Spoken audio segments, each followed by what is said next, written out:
way. Dark blue, low light, no talk, just vibe.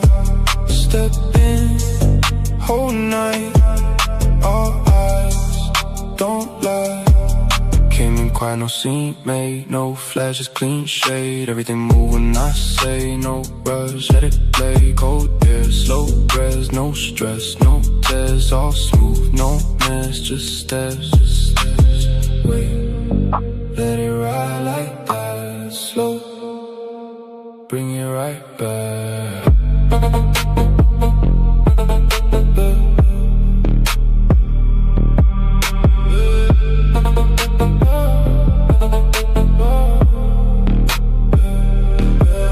Dark blue, feel that way, no rush, I don't chase, move slow, set the pace, all calm, always.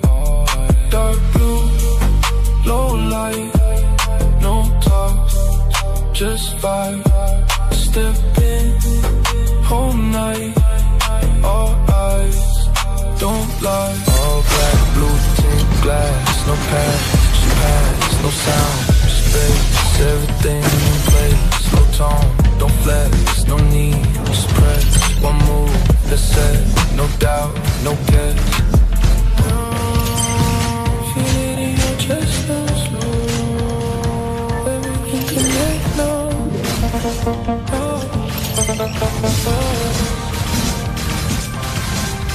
Dark blue, feel that way, no rush, I don't chase, move slow, set the pace, all calm, always. Dark blue, low light, no talk, just vibe, step in, whole night, all eyes, don't lie, yeah. Stay cool.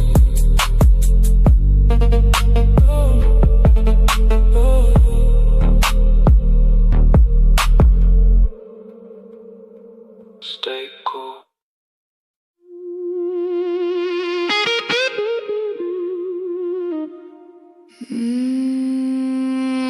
Midnight calling.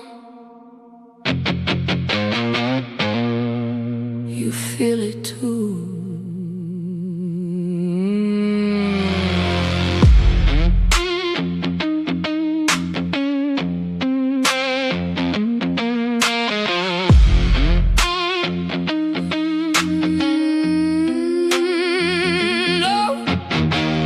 Low flame flicker in the dark.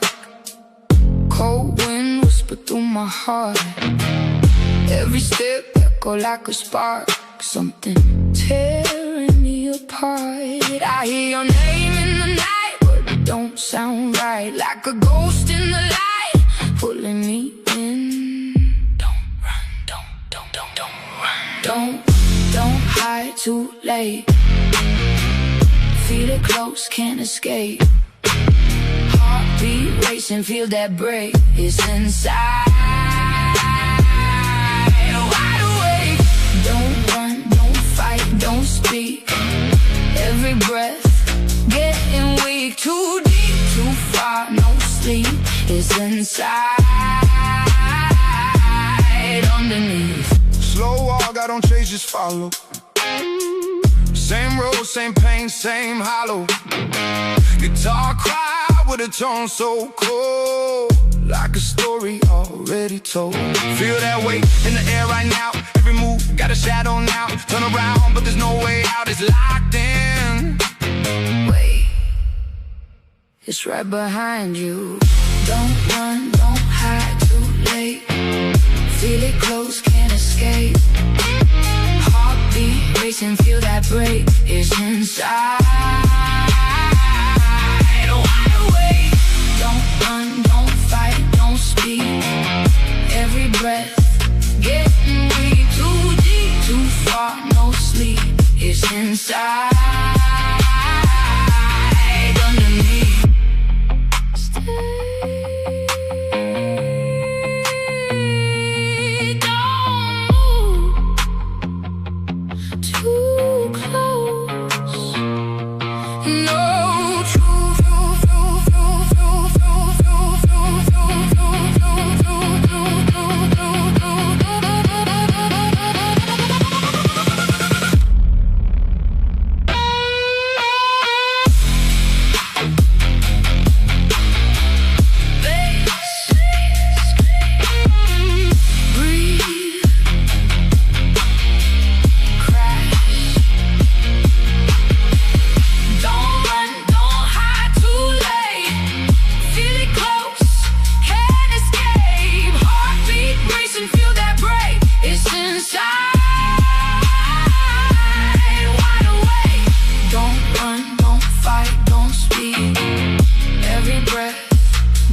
space inside, underneath.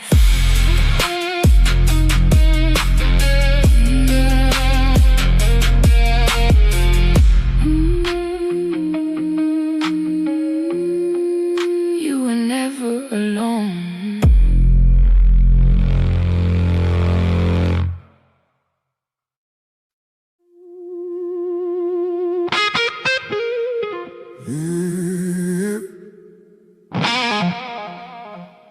Slow burn.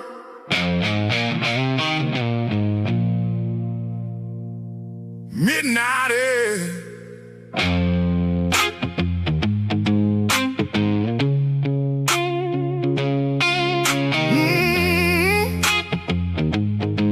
Slow burn. Midnight air.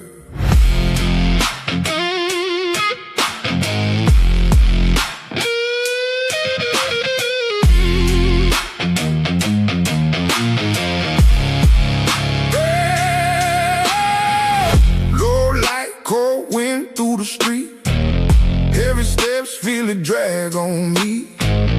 Oh, soul rhythm deep in my chest, every breath like a test, like a test.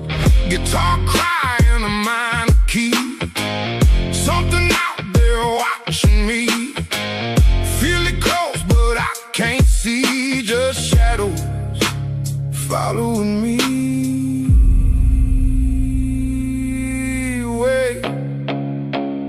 Something ain't right. Run now, don't slow, don't freeze. Heartbeat banging like a drum in me.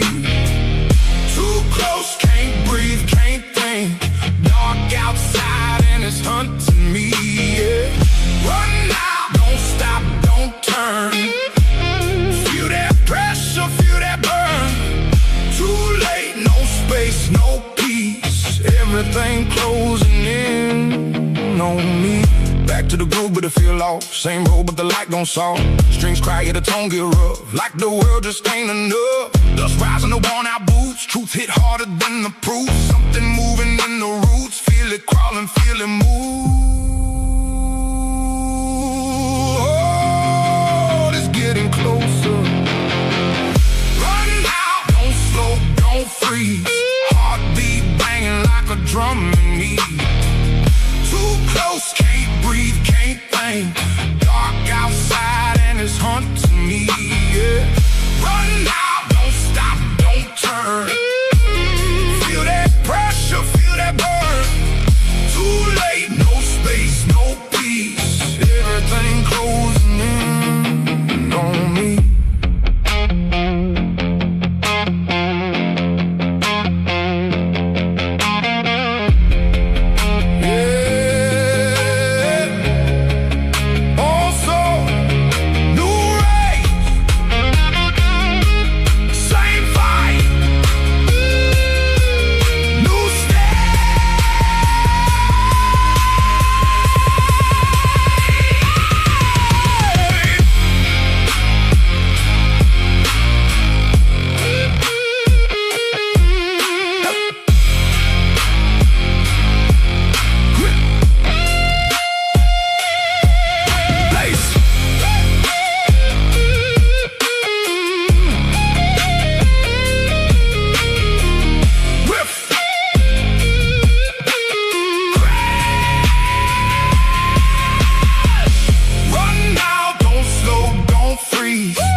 for the team. From zero, cold nights, no light, just a vision, one mic. No name, no hype, just fight. Built it brick by brick. Alright. Every doubt turned to fuel. Every loss made me move, but it wasn't just me in the room. Every step I was walking with you. Hold up. Hands up if you've been here. All this time, yeah, we still here. We rise from the dark to the light. 2K, that's life. Yeah, we built this side by side. We rise, hear the crowd, feel the vibe. This time, thank you all for the ride. Every view, every name, every face, every moment you stayed. When it felt like it wouldn't break, you the reason it changed. Now it's louder, bigger, real. Still the same, still the feel. We don't, we just reveal what we build and what we will. Never fall, never fade. Stand is the path that we made. We rise, We rise, we rise, all night. all night. We rise, We rise, side by side. side by side.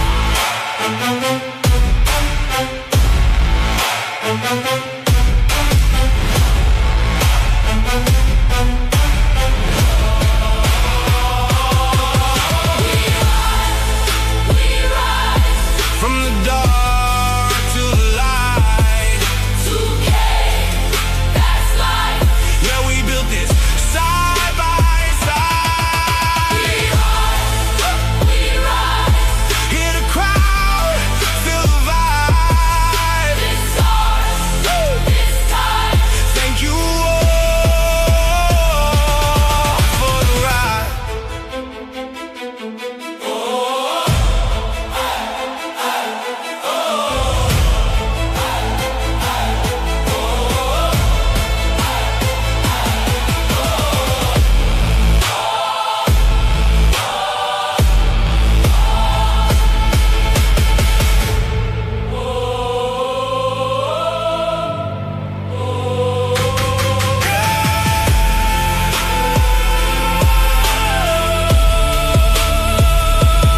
It's just the start.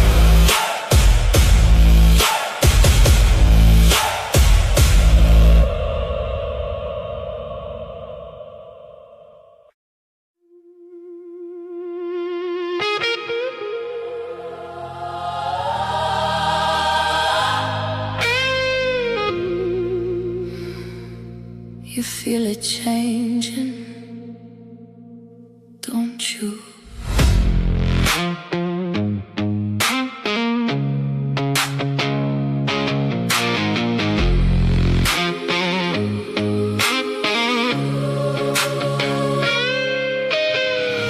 Blue light bleeding through the haze, slow shift in the way you place. Every step rearrange the space, like the world don't feel the same. Something turning in the air, pulling deeper, pulling there. Every breath got weight to bear, Like a voice without a prayer, I hear it. call me in. Let's get the kill. No on warning. Wow, a tie. Light Ghost is going to charge up, but cancels the charge up. Yin Squad, they turn tides around in this match, right? It is 1 kill advantage. Actually, you see the tectonic charge lands onto Obsidian as the spatial migration lands onto Obsidian, but Rock is picking up our kills in complete continuation. As Light Ghost will be able to escape. Mr. did get the tier 1 turret in the bot lane. However, Freya is pick up a kill. One touch and Daddy. the time stop. We gone to the breakdown. Look, Yin Squad is definitely playing to their strength here, putting this in the lane top. Yeah, and it's going to be against a nice push up top, but I can see Obsidian's going there, and the Valkyries the same going in on the 115 and the tectonic charge gets the set, along with the rapid spin, and we do see that Step slow, but the potentially vibe loud. Yeah, so Low light when I walk out. Grok gets taken down. That's a double kill for the high. Guinevere to get the kill onto Obsidian. One step changed the whole One mood. exchange over Yin No Squad. We rush, still let it have flow the map through. on. Too gone when the low hit. Feel that Let's in get your it to use bones too. 100% luck for the future. Makes that Obsidian training through Freya's HP. However, Freya says, the woman, I'm not done, I'm going to try. But Mincer Darcy gets the kill onto Freya, reduces the tectonic charge. Lands onto 3, the deadly magic takes down Midnight Sad. However, King's Falling has been committed, that forces Zetian with a flicker. However, she gets caught by the hook and gets taken down. Harley picks up a double kill and is currently sustaining the damage from the Cupra. So we do see Akai wants to come and have a when the spin bass drop, or say in the heart race but the face calm. One touch and the time stops. Wait until the break dawn. No Daddy standing around. However, the Fury of the Phoenix lands onto 3. Mama Lord does charge onto the tier 3 turret. The Fury of Bounty's descent was committed. And Freya, she's having the time of her life in the base of Playful Fun. The question is, will Killzone be able to escape this? As the Mayan spatial micro. Oh no, that was Brock just missing the tectonic charge from the wall as the shutdown kill gets picked up. That's a double kill for Mincer as Akai takes away the triple kill for Mincer. No thoughts when the pulse hit. Unfortunately, Freya got Crowd in the trance completely checked out there. They still need to go in. I think it was a mistake, maybe potentially. But I passed with it right there. All the fastest I ever went to go like and subscribe to anything. Thank you, Merlin, for your beautiful voice. In any case, we do see Mincer Darcy gives a tier 2 turret in favor of Playful Fun. Question is, will the sky gets spinned against the wall? Right, the deadly magic did come through from Harley, but it was not enough. As the hook lands onto Guinevere, spatial migration does not allow the escape. Winter Crowd was committed, but that's a double kill coming in from Mincer. That's a 3-for-0 exchange going in favor of Playful Fun. Playful Fun, it seems like they're storming for the finish here as Kadita secures the tier 3 turret and they are going to lock onto the Nexus. Now this should be it. This should be it. Oh, Rockwave comes in and shreds the Freya. However, the Hunt of the Bone was on to Raijin. Now that is a full team wipeout and GG's well played in favor of Play. Oh, we do see the cross rotation coming in from Megatron and Claude as well. Started with a dream and a screen glow. And there goes the first Long migration nights into the when Valor nobody and landing onto know. 2, but Every Akai loss does come in it every means sprint. still stand And tall. Granger flickers out, Every avoiding the setback forward, made the drive blazing grow. to wait. No fear. So we see the tectonic charge lands onto 2. However, will Yuzong get caught out? Yes, it's a killing spree for Lilia at this moment. If Snowflake does use the battle mirror image, but could it be the moment that Claude gets caught out? Can Xenaton come with the rotation from Gwyn and catch up the Claude as Claude is going to rotate? Oh, look at this. Is he going to run into the Gwyn? Spatial migration lands, and that's a monster kill coming in favor of Xenaton. Esports, they're sitting pretty right now, having the 3.2k gold lead. As we do see the spatial migration lands onto Claude as that Skypierce a proc from the Granger. That's Skypierce picked up early on as the glorious pathway once committed from the Hylos. Yuzong into the back line with the Black Dragon and all the tectonic charge lands onto 3 high for the heavy spin coming in from Akai as Zetian secures the kill. The Tora 4 comes in from Tora and that is a double kill for Guinevere and that is a full team wipe out. I don't know why you don't pick Guinevere early.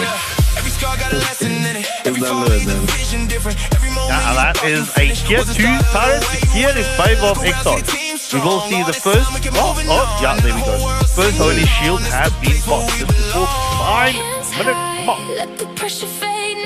I mean, 6k gold advantage is looking pretty. It's looking almost noble. Yes, guys, all it is basically. The Iron Snowball, this is literally X.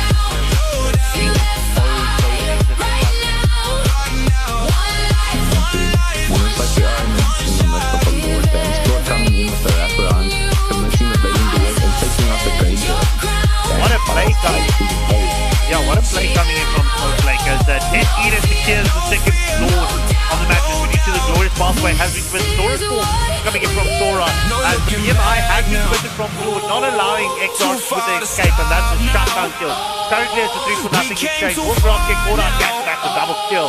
Getting picked up from Cornflakes. So Claude is definitely setting up for zone lane baiters right now. And I feel Claude needs to get a lot of credit right now.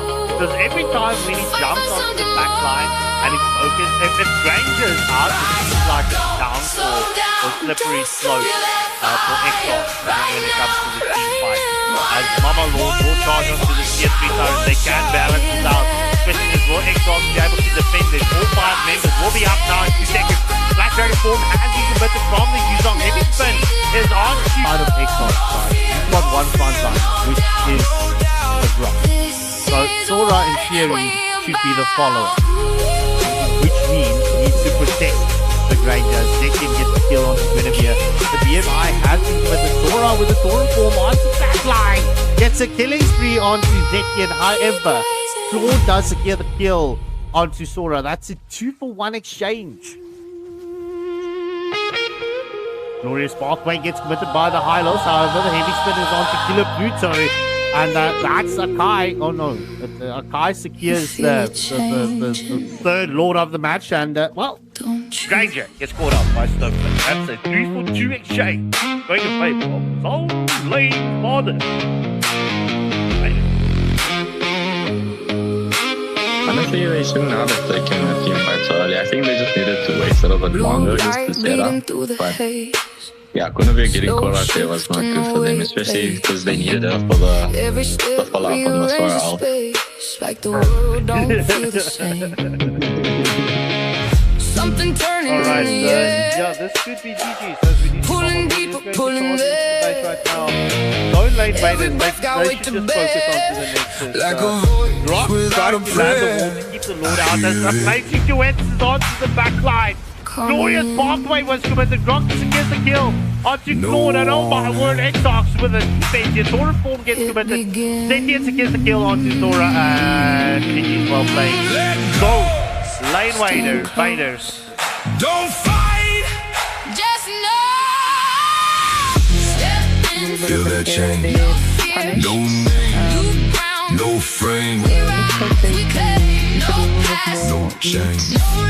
Just Final slash lands onto Terizla as well, the Violent Requiem has got one committed. However, the Spatial Migration does secure the setup onto Zetian. However, Kai's in a lot of danger as the hard card was committed, and that's a Mystic Touch picking up a double kill for Saint Circuit. That is a 4-for-0 exchange going in favor of Void Esports at this moment. Ranger will secure the final chip currently in the top lane as Guinevere straight to the first Mama Roll of the match. Yeah, that's the problem with Angela. Sometimes it's a 2-for-1 special, so yeah, a little bit sad, but anybody who's played Angela has been there. Yeah. In 15 seconds. As we do see the heavy spin gets committed from Akai, not getting anyone pinned. As we do see the Mystic Gush coming in from Circuit, and that's a double kill at this moment. Will we see a triple kill? Will Void allow Circuit to pick up the triple kill? The timer has just unfortunately passed as Mama Lord is on to the next final flash. Final sweep comes in from Arlen as Joe Squeezy picks up a double kill. And Angela secures the kill onto Arlen. Everyone is jumping into the base, but Void Esports making this a quick match. Out of position, and we will see this blue buff invade as Rawny the tactical gets from Kenny. However, CG would be able to secure the blue buff. And Harley without a blue buff is no Harley indeed, as we do see the Sandstorm gets committed from Khalid, and we do see the continuation of the engagement. Freya with the Valkyries descent onto the back line, doing the damage. Will can't get caught out. It's just unfortunate that the current damage came through. That's a 1-for-1 exchange will make that a 1-for-2 exchange. As you see the Taurus form coming in, Harley gets a daily magic onto Kimmy, and Pop secures the kill. That is a 3-for-2 exchange going in favor of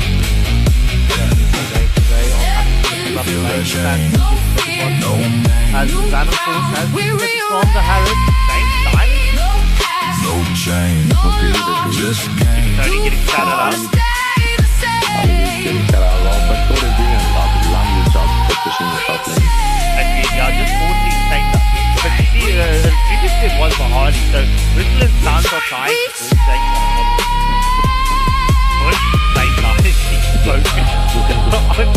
top lane. Right, but look, Mama Lord is doing some crashing onto this tier 3 turret as he needs to tactical land onto Hylos, not pulling him back, he was just slightly out of it. However, this would be a first tier 3 turret. The Lord is still up, she is still standing as the glorious pathway once committed from the Hylos. However, will we see Saint Dynasty being able to force this as the Sora form comes in from Sora? Hylos gets taken down by Alvi and the Goat Aurora gets the kill onto Freya. Tsuyu does fall in that engagement, but that's a double kill for the Hardy. That is a 3-for-1 exchange going in favor of Saint Dynasty. They are going to end this, ladies and gentlemen. There's no blazing duet coming in from Claude. GG's. Well freaking played to all of the teams that played. This dog A-game players onto the Hanabi as you do see the ball get committed from Grok. Valor is currently caught. However, he does pop the sticker to escape. The revitalize gets popped by Grok. The Sandstorm is being committed from the Khalid. It is currently a full team onslaught as Valor gets killed onto Cliff and Khalid takes down the Sun. And Lucas just says, hello, my old friend. And picking up the pressure exchange going in favor of Playful.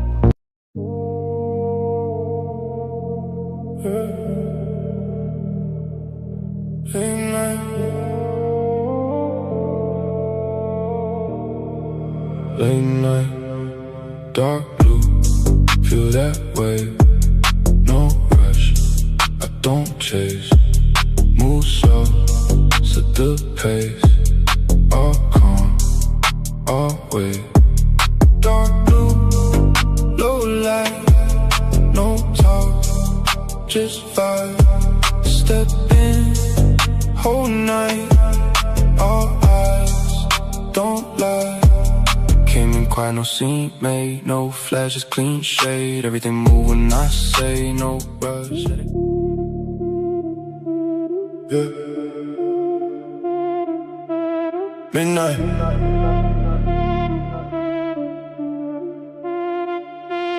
Midnight. Bass low, feel it press. Whole room under stress. No light, the silhouette. Say less, say less. Bass low, feel it press. Heartbeat on my chest. Step in, no contest. Say less, say less.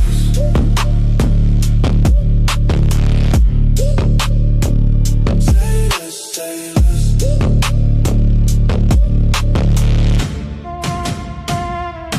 Came in quiet, shift the tone. Heavy air when I move alone. No hype, need a set in stone. Everything here get overthrown. Slow pace, but the way to miss. Every move got consequence. No luck, just discipline. Built this from within. Let it breathe, let it build. Silence right before the kill. No rush, time stands still. Then it drop, drop, drop, drop, drop, drop. Feel that. Bass low, feel it press. Whole room under stress. No light, just silhouette. Say less, say less. Bass low, feel it press. Heartbeat on my chest. Step in, no contest. Say less, say less.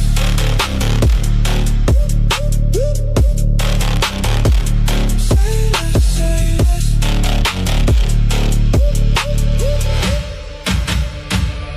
All black when I move through. No sound but the bass through. Everything that I came to, turn real when I say so. No breaks when they lock in, no fear when I walk in. Too deep now, no swim, let the pressure pull you in. Down, feel it in your chest now. Slow, everything compressed now. Bass low, feel it press. Whole room under stress. No light, just silhouette. Say less, say less. Bass low, feel it press. Heartbeat on my chest. Step in, no contest. Say less, say less.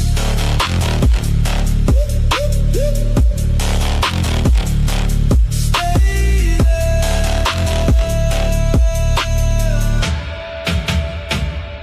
Stay there.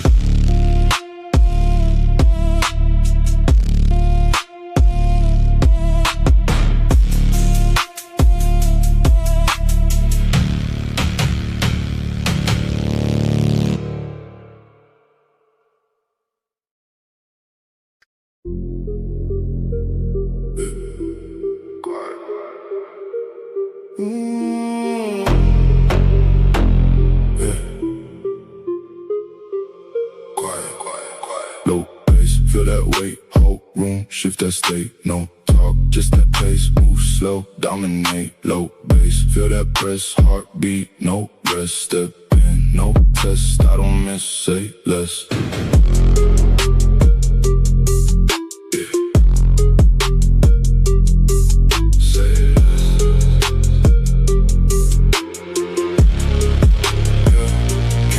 No need for hype, no light, just that type. Everything fall in line when I step, redefine. No rush, I control the speed. No luck, it's what I need. Every move precise indeed. Plan once, then I lead.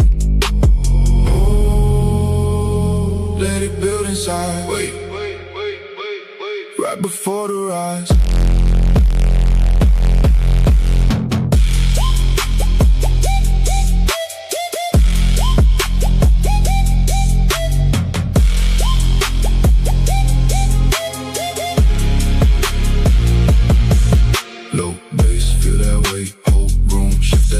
No talk, just that pace, move slow, dominate, low bass. Feel that press, heartbeat, no rest. Step in, no test, I don't miss, say less.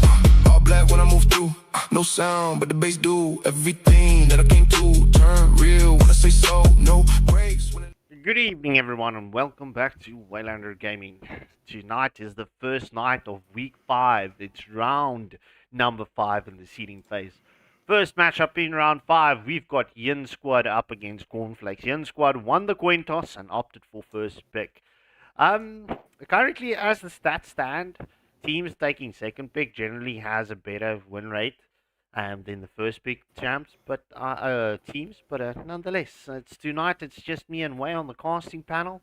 So I hope you guys and ladies are going to buckle in your seats, get your popcorn ready, because we are bound to blast off.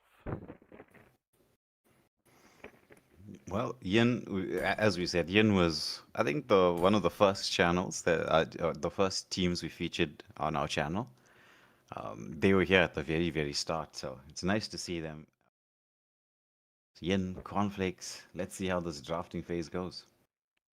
Yeah, I'm very curious. Look, both teams currently in the seeding phase have had their ups and their downs. Obviously they're not in the most easiest groups, so yeah, 100% one can understand how things happen.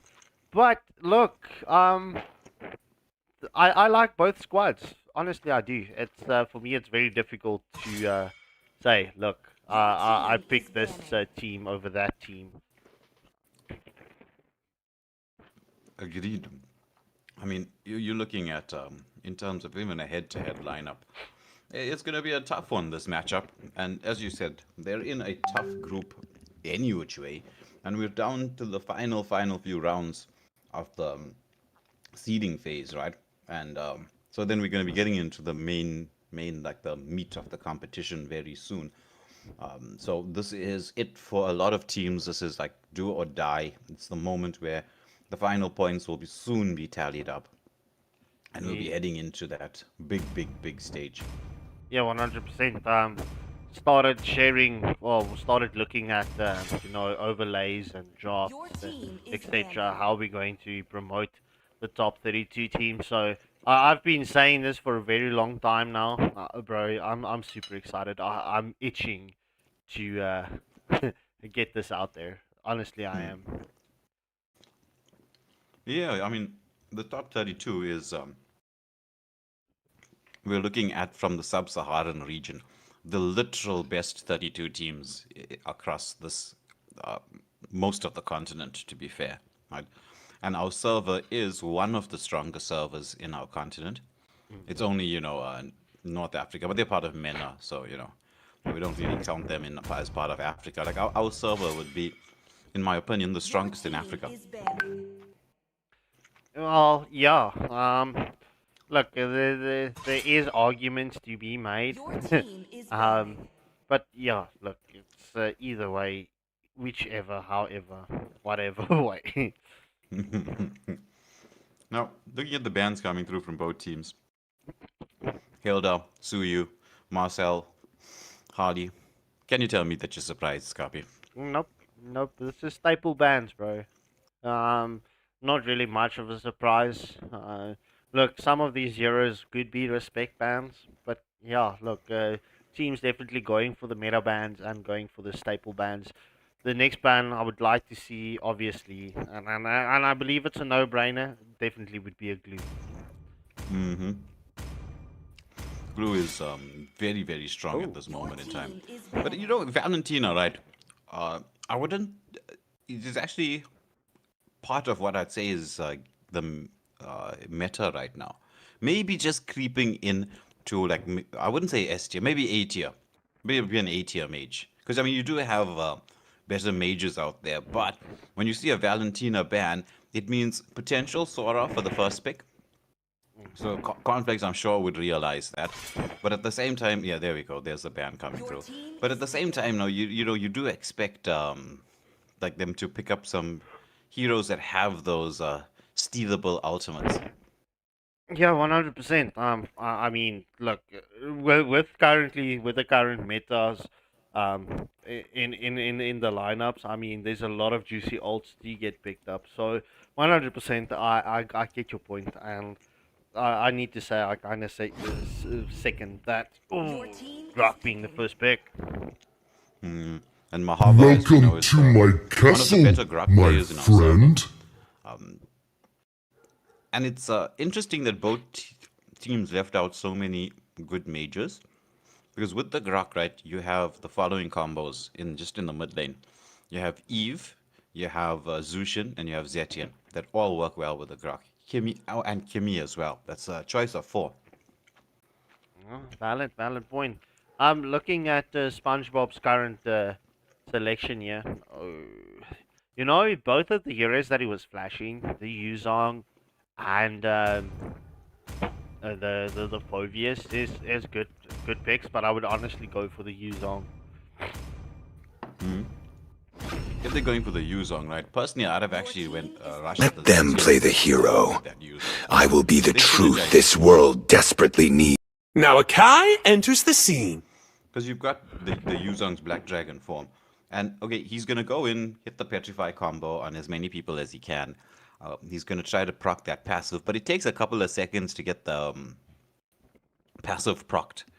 And in that space of time, he can take quite a bit of damage, and people may be able to disengage. So he's not going to land the skills onto as many people as possible. Because, you know, it depends on how many people he catches in that Petrify. Or not, the first time around, right? And once he hits the Black Dragon form, you know everyone's going to scatter. And it's not the easiest to land that full Petri in there. But having Zushin's Fury of the Phoenix, on the other hand, I've been buys you waiting for just too enough long. time to be able to secure that. I am not the only one bound by these Yeah, looking at the chains. follow-up coming in from with the carry and the Phoveus coming in from Yin Squad. Look, the Phoveus is super strong right now, but I do not favor him against the Yuzong. It's too much of a skilled matchup between the two. It is. But mostly everyone likes to go for something to maybe out sustain that Yuzong. But personally, I've always feel if you're gonna pick up a Yuzong, it's best to go for a Lapu. Because in the first part of the matchup, right? Granted, level 1 to level 4, you're gonna have a little bit more tougher time in the lane. You're just gonna have to manage when you engage into the waves, right? Yeah. The moment you get your level 4 power spike, the Lapu's gonna out-sustain Yuzong, like big time. And also, I mean, we've seen it. The bravest fighter sets coming in from the Lapu Lapu. I mean, Lapu Lapu can be such a devastating hero towards the late game. But, you know, a hero that I haven't seen, well, she has been featured once or twice on the AFL system, is CC, right? I know she's not much of a meta anymore, but, you know, if like a Yuzong comes to mind, for me, honestly, CC is always just as good. Well, see, that's the thing, right? Granted, heroes get nerfed and then they drop out of the meta. Or there's other heroes that get buffs or items or things like that that introduce new heroes into the meta. But off meta is still a worthwhile option to look at it, because the way I look at drafting is a bit of a fencing match. It's a lot of back and front. It's like, okay, you ban this, we ban this. You pick that, we pick that. This is how this counters, and then it changes your play style. Like, for instance, when you have a Grok right now, right? Grok's primary target is to actually deal with Valor. Because with the wall and tectonic charge, I mean, it makes his natural purify irrelevant.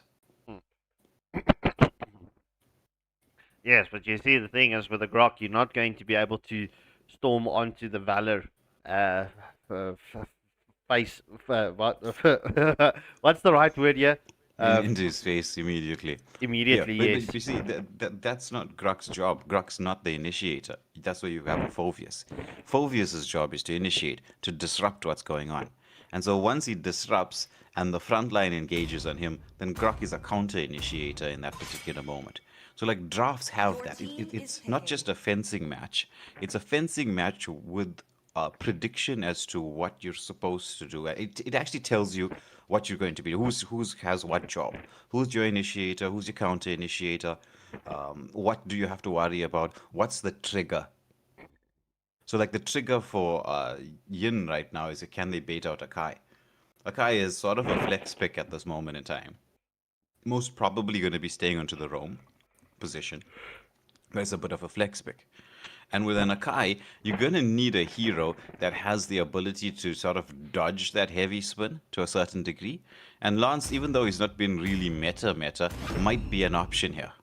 Your team is picking. Yeah. I am the moonlight that breaks through the darkness. You mentioning the Lance, I actually went and watched the Onyx and TLPH match, bro, where that Lancelot came in clutch. I mean, Onyx with the Lu Yi tried to jump onto the Lance, and Lance was just like, "Get out of here!"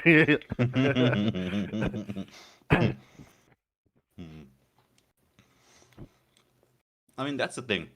Lance is a very, very high skilled hero. Like when I say very, I really do mean very. There's people who, rank Fanny high up there, and that's true. But this is my personal opinion. I believe it takes more skill to play Lance than it does to take Fanny. Among the planes exists the equilibrium, which I was made for. Light me up and watch the world burn! Granted, you do try to delay when you're going in with your punctures, and you wait for the waves, and you time, and you practice doing the zigzag puncture through the waves into the thorn rows. But I mean, there's a lot of stuff there where it's pure reaction time. Oh, well, this is a conversation that I cannot partake in. I don't play lands. Well, after the Onyx game, you should, give it a try. You never know. Maybe you'll fall in love with the hero. It's fun. I haven't played jungle in ages, bro. My season. Hayabusa! Sanjo! Well, my matches for this season is pretty much not out there. And then, go get a Smurf, go to Epic or Legend, and then play. Let's both of us go play Lance in the XP lane.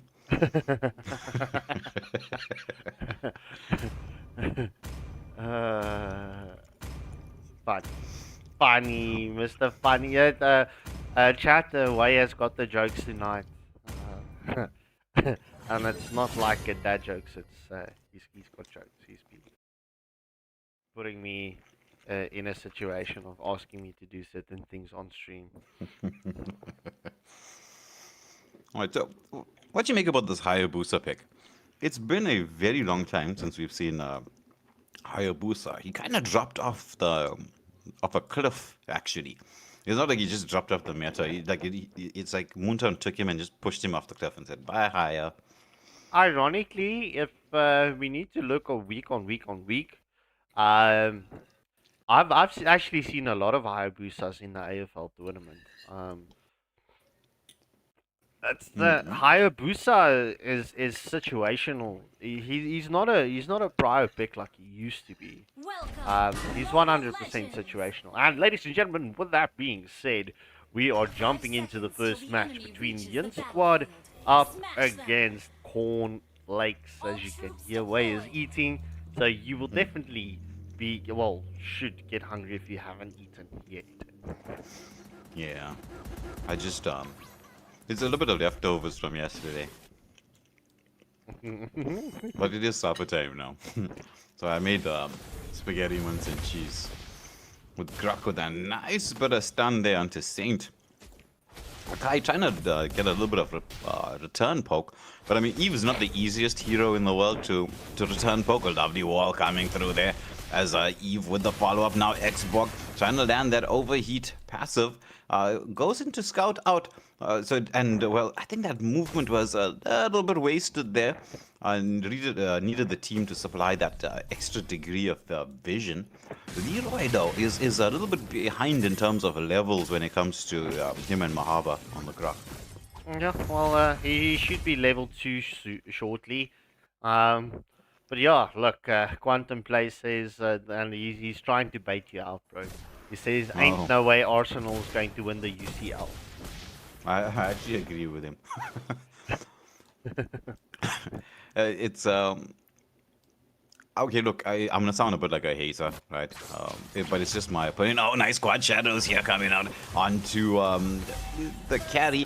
KP with the first blood. He's gonna be second. It's a double. Oh my word! Tower MVP. What the KP was like? I just missed I just missed something right there. KP was so low, bro. KP was so low. Oh my word! That flicker came in clutch. But wasn't Arsenal like league champions like last week, something like that? Yeah. I'm gonna sound like a hater when I say this, right? I think Arsenal are the worst Premier League champions we've had in the last like 15 years. Oh. Not like just purely on like how they play. I mean, they're free kick specialists. Like they score most of their goals through free kicks and corners. And, they're not really a proper ball playing team.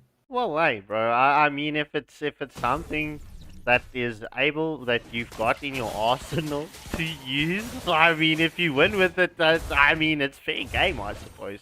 But listen, don't listen to me. I'm a Chelsea supporter, okay? Well, like I would agree with you that that's the truth, right? But when it comes down to like the way they do it, it only works because the rules haven't been updated. There's soon going to be some updates to the rules, and then that style of play is going to drop off hard, where everybody just crowds the keeper. It looks a little bit like a episode from Cornflakes, since they're playing. Black Dragon form has been committed by SpongeBob T12. Alright, but Xborg is putting on damage onto this tier 1 turret, obviously getting some gold there, but we do see Hayabusa trying to get the engagement onto the Eve, but not being able to do so.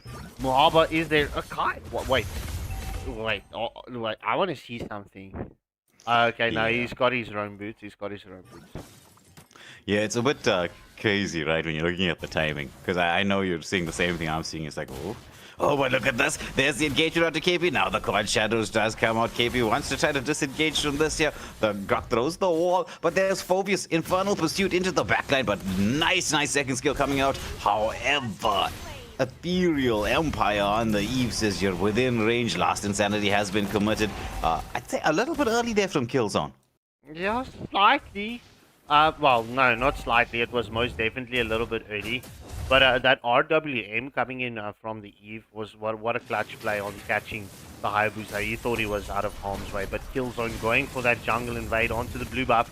Leroy will get zoned out. Hayabusa does use the quad shadows, and he secures his blue buff. Well, at least you do need it, so to speak, with the Hayabusa, right? It just allows for that extra bit of skill casting to be able to jungle faster. Mia, I think, senses that there's something not right in the world.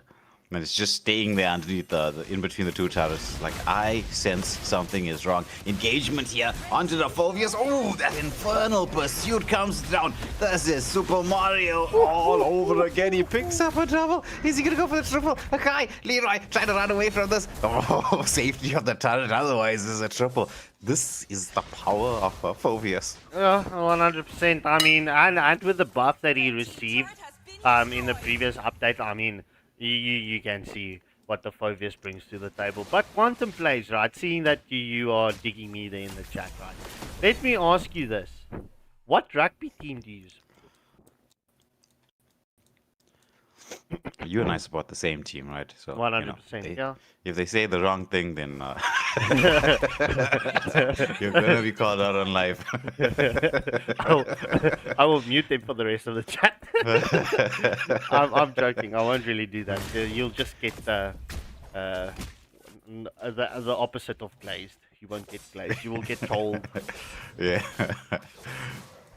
Now the chase on here onto Grok, who's taking a bit of damage. Oh, EVOL manipulation, a final pursuit into the backline. That should be Saint taken out. He has been made into an actual Saint, sent back to the base.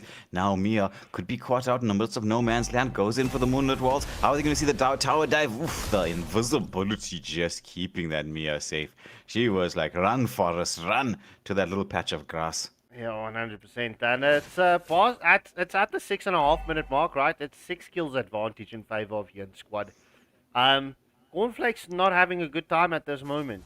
Obviously, the first power spike is going to slap at the 8 minute mark. So very curious to see if they can get the turnaround there, but they need to play this slow because look at Phobius, bro. He's level 10. He's healthy at this moment. Oh, yeah. I mean, when your XP laner has a good time, everybody's having a good time. 2-0 and 2 out of the 6 kills. This is a very disciplined performance from Yin.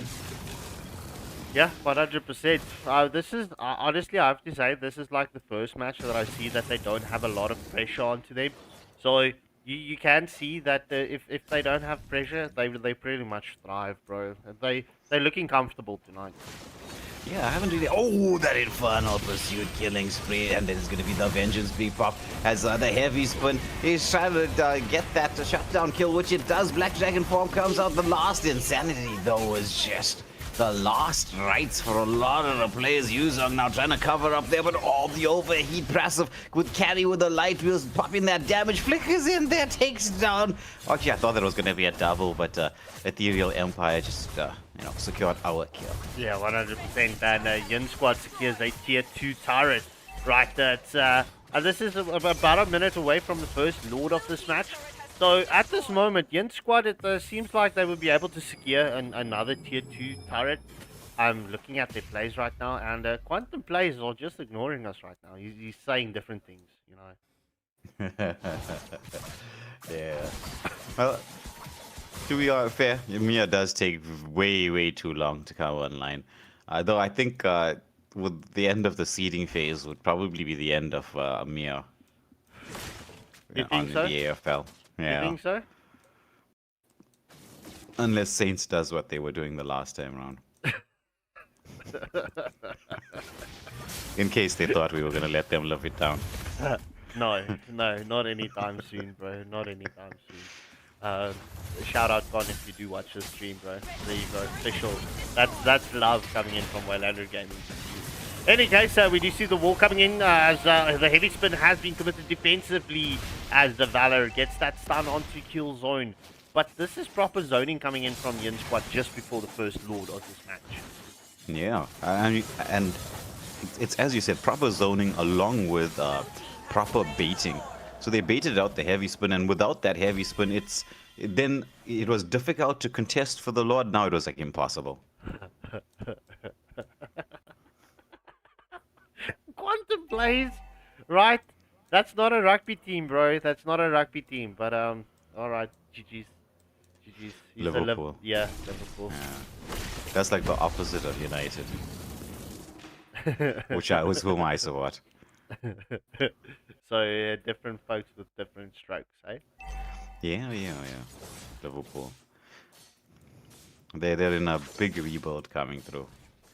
Isn't that like the team that has fired many coaches this season?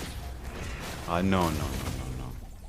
That, strangely enough, was Chelsea's. Oh, it was 3 coaches, right? Yeah. But then they're known for doing that. Lord charging in, the Holy Shield does pop in the mid lane. Pressure being applied here by the side of the Yin Squad. They want to secure at least most of the Holy Shields and then sink the second waves. Because you can see the mid lane being left to pressure in on its own. And it's all about now sinking the second waves. You've gotten the Holy Shields, at least 2 of them down. Because, I mean, this is what you do with that early game strat. You just make sure just one person stays on top near the top lane, and then you just try to sync it up. But they're on 2 different ends, and this is a problem. You see, they shouldn't be here in the bot lane because the Holy Shield was still available. They needed to split between top and mid, and then that would have given you the option. Real world manipulation does come in here, but there's not enough minions, and then because of that decision, unable to crack open a base. Well, that's unfortunate, but we will see another opportunity at this base. But you know, the longer this goes, the likes of the Eve.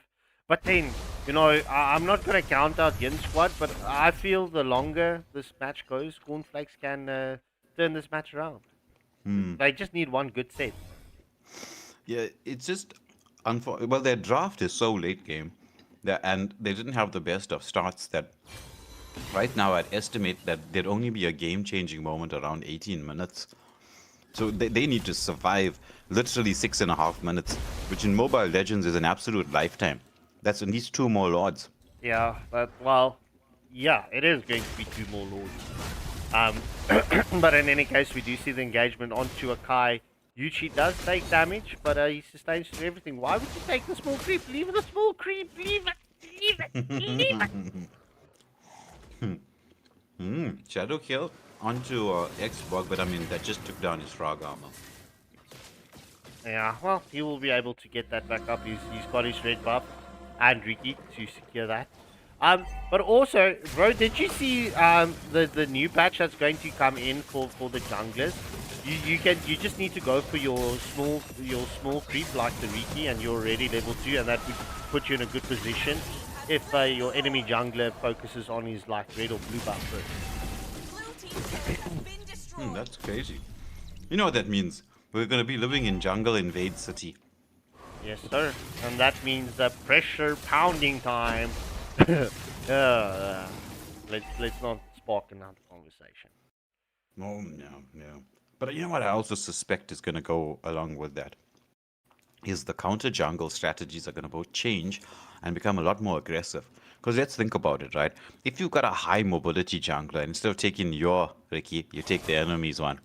Yeah, 100%. And that is also going to grant, like, especially with a new hero, Hirari, that's going to pop up. As we do see the Shadow Kill, the Quad Shadows has been, Shadow Kill has been committed from the Hayabusa. However, the wall is currently up. Will the Cornflakes be able to get out? But they get 2 shutdown kills. The Mia and the Kai secures a kill, but Mia gets taken down by the Infernal Pursuit. Leroy is not done. He wants some more, as we do see that blazing damage coming in from X4, but Valor picks up another kill. It's currently a 2, make that a 3-for-3 exchange. Will they catch out the X4 right now? He doesn't have immortality, and he has no Faraga armor. And through their entire engagement, right? Look at this mid lane talent. So low. It's like one of our government buildings. It's got a little bit of health left. Cozy Studio. If you say that, for which team do you play, bro? Which team do you play for? If you want to make a crazy statement like that, bro. Yeah. Well, it's 2 targets here who are like absolutely low. Or we still have a bit of time to go before the next Lord, and this inability to close out could be problematic. There's the last insanity. Nice timing on it because the Lord will be up in the next... Okay, no, it's about a minute to go. Quad Shadows did come out, Killzone. Nice repositioning. The back dragon form being committed. Everybody dashes back to a bit of safety. Ooh, they want to get that overheat. The overheat is being procced here onto Leroy. A heavy spin to get to a bit of safety. He's going to try to trap the Grok up. But I mean, Grok's a tanky boy. But look at the real world manipulation. There's the follow-up. Tectonic charge. But oh, the turret. Oh, the turret is helping them stay alive. This is a 3-for-1 exchange. Somehow, Phobius ate through all of that. Immortality has been procced, and meanwhile, the minions. The minions. And carry, bro. Carry. But, yeah, that tectonic charge just slightly off the mark. I mean, that could have kept them a little bit alive a little bit longer. But, in any case, GG's well played as... well, Leroy with Kai does pick up the MVP for the side of Cornflakes and Yuchi for the side of Yin Squad with the Phobias. Ladies and gentlemen, I'm going to get the pause screen up and running for you whilst we set the next lobby. Please hit that like, share, and subscribe button. Don't go anywhere.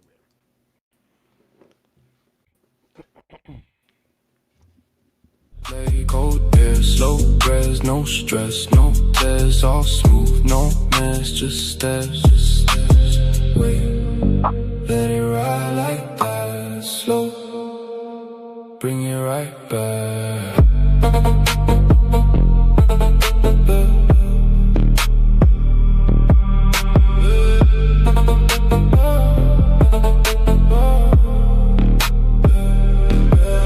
Dark blue, feel that way, no rush, I don't chase, move slow, set the pace, all calm, always.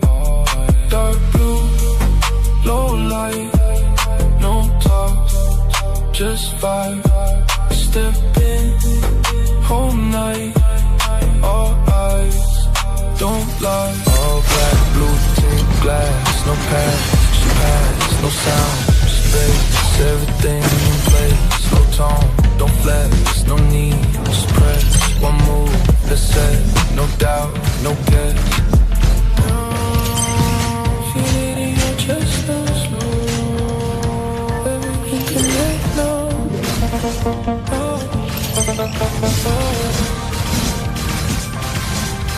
Dark blue, feel that way, no rush, I don't chase, move slow, set the pace, all calm, always.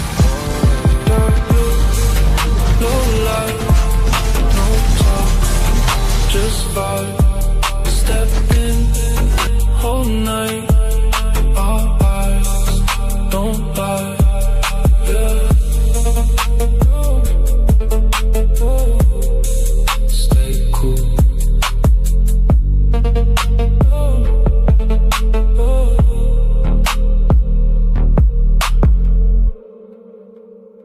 Stay cool.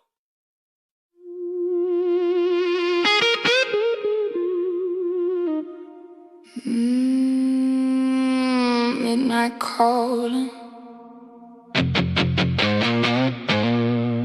You feel it too.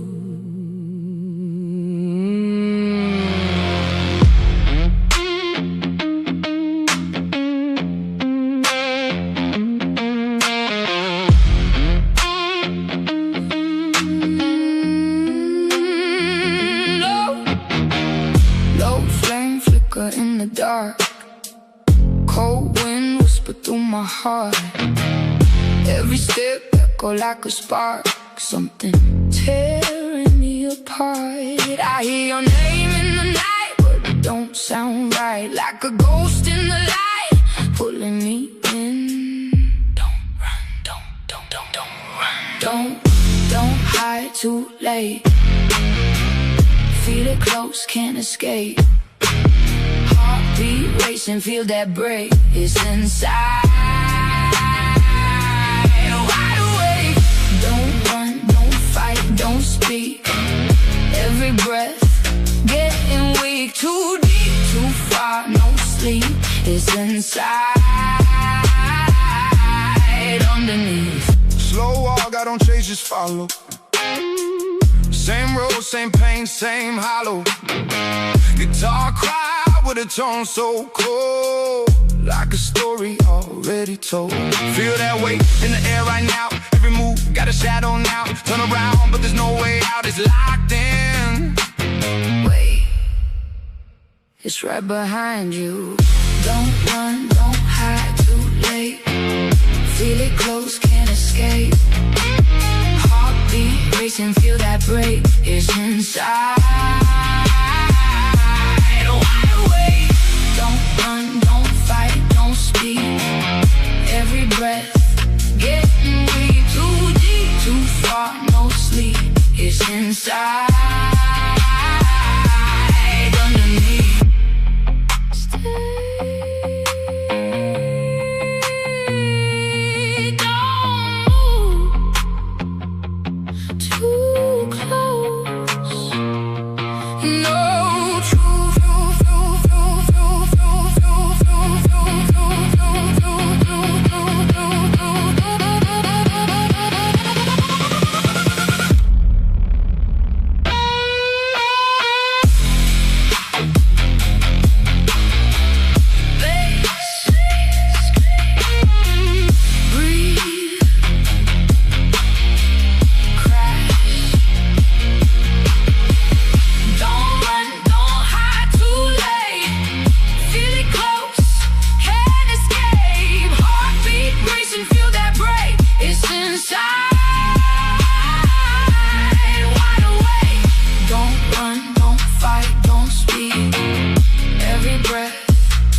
Ladies and gentlemen, as we promised, we are back. Up next for the second match of the evening, it is Vinland 2 versus Dragon's Crew. So this is going to be an interesting matchup. There's some strong players in this match. But without further ado, let's not keep you waiting longer. Let's jump into the drafting phase. Well, this is where it all, or at least I say most of it gets decided. I've actually heard to people who have had opposite opinions. They say that it doesn't matter what the draft is if your team doesn't know how to execute the draft or play particular heroes and what their jobs are. You could draft full meta, and if you don't know how to play your role properly, and I was like, yeah, but that's only for like on a certain level. The way I'm thinking about how draft works is when you run on the top, like, you've gotten to that particular stage, which you get there by hard work. So for everybody tuning in, right, and if you're part of a squad that's new and upcoming, the only way you get to the top is simply through hard work. Yeah, and getting your discipline in place, because you don't need motivation to do the hard work. You just need the discipline. Yeah, looking at the bans, obviously, I think we're onto a trend tonight, bro. I'm predicting yield our first pick or first ban for each match for the duration of the evening. Well, you could be very, very right. Very right. Because do you really want to go up against a Hilda in the jungle? No, but Hilda has been utilized as a roam as of late, bro. Yeah, like a Hilda in the jungle while you're the jungler. No. Because that's what Hilda is there to do. She's there to run around and just bonk you with her axe. It's like every time you turn around, it's like bonk. And then you turn around again, and then every time you're at a buff or a creep or somewhere, right, she's just there with that big axe, and then she hits you, and then you have to run away. Oh, I get it. Oh, Vinland has got a fun name here. Groot. And don't kill your father for some reason. Maybe a Star Wars fan. I'm your father. Yeah, so the ban's very, very typical, except for the Lunox ban. The Lunox ban is making me question a little bit. It's like, okay, if Lunox is being banned out, are we expecting a tank-heavy lineup here from Vinland? It's more than likely, but it could also be a respect ban, boy. But yeah, the question is, oof, okay, Your team is not going to be such a full tanky lineup. We know Minnow is not a full tank, but yeah, the sustainability that he can grant with the sets, it makes him a very nice hero. Yeah, from mid to late game. The early game for a Minnow is a little bit sus. Yeah, I used to main Minnow at one point in time. I wasn't my main, right? I was a jungle main. I used to just play Minnow whenever I got stuck on the roam position. Whether it was seasons ago.